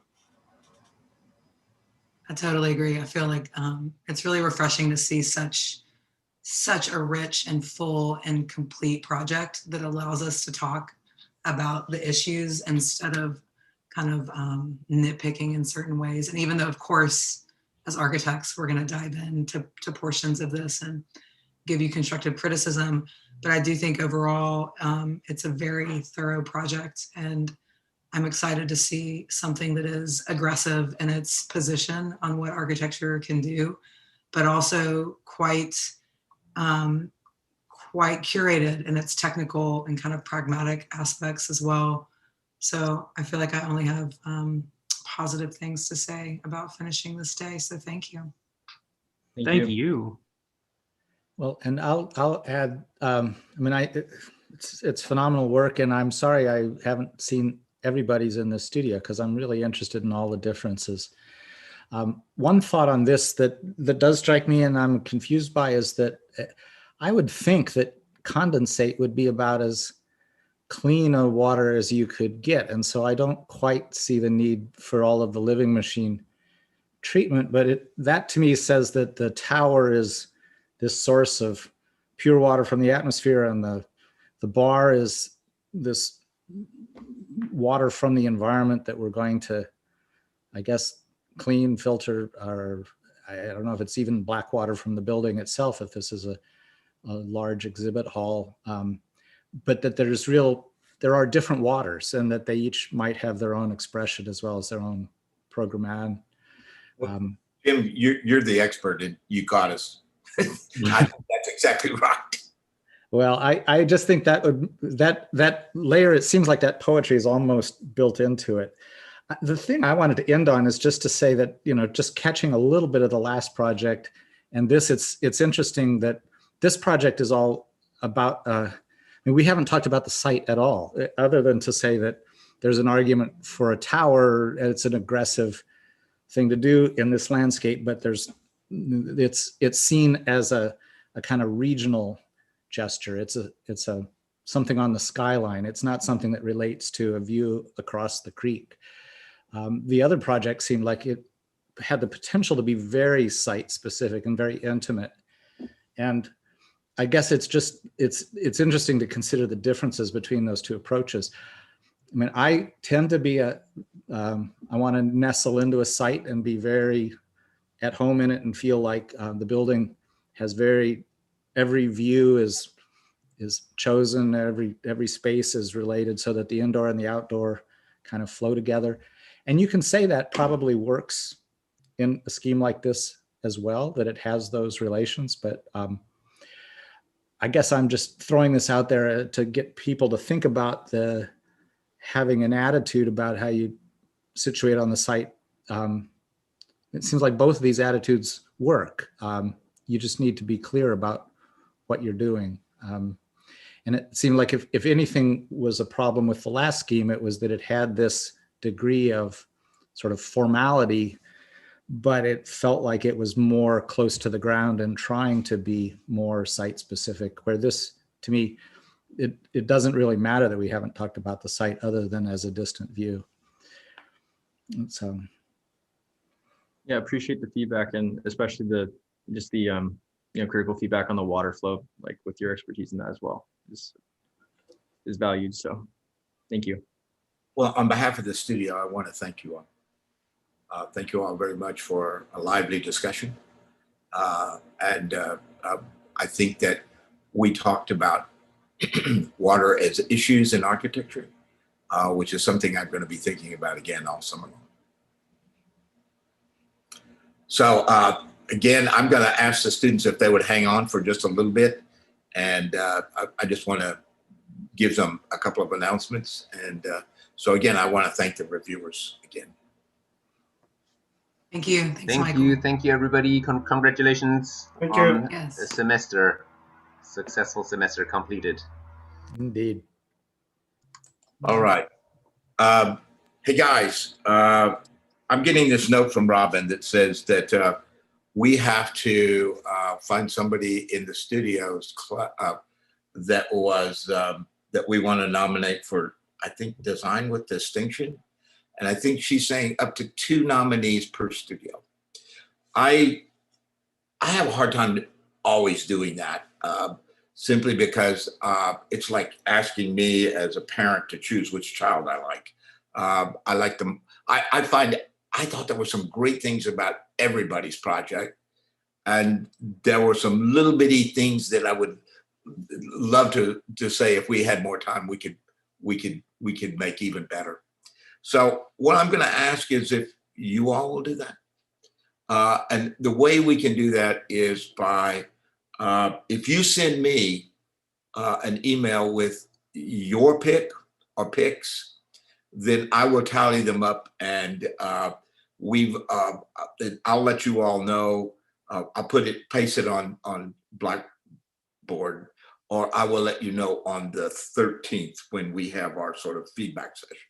Is that okay with everyone?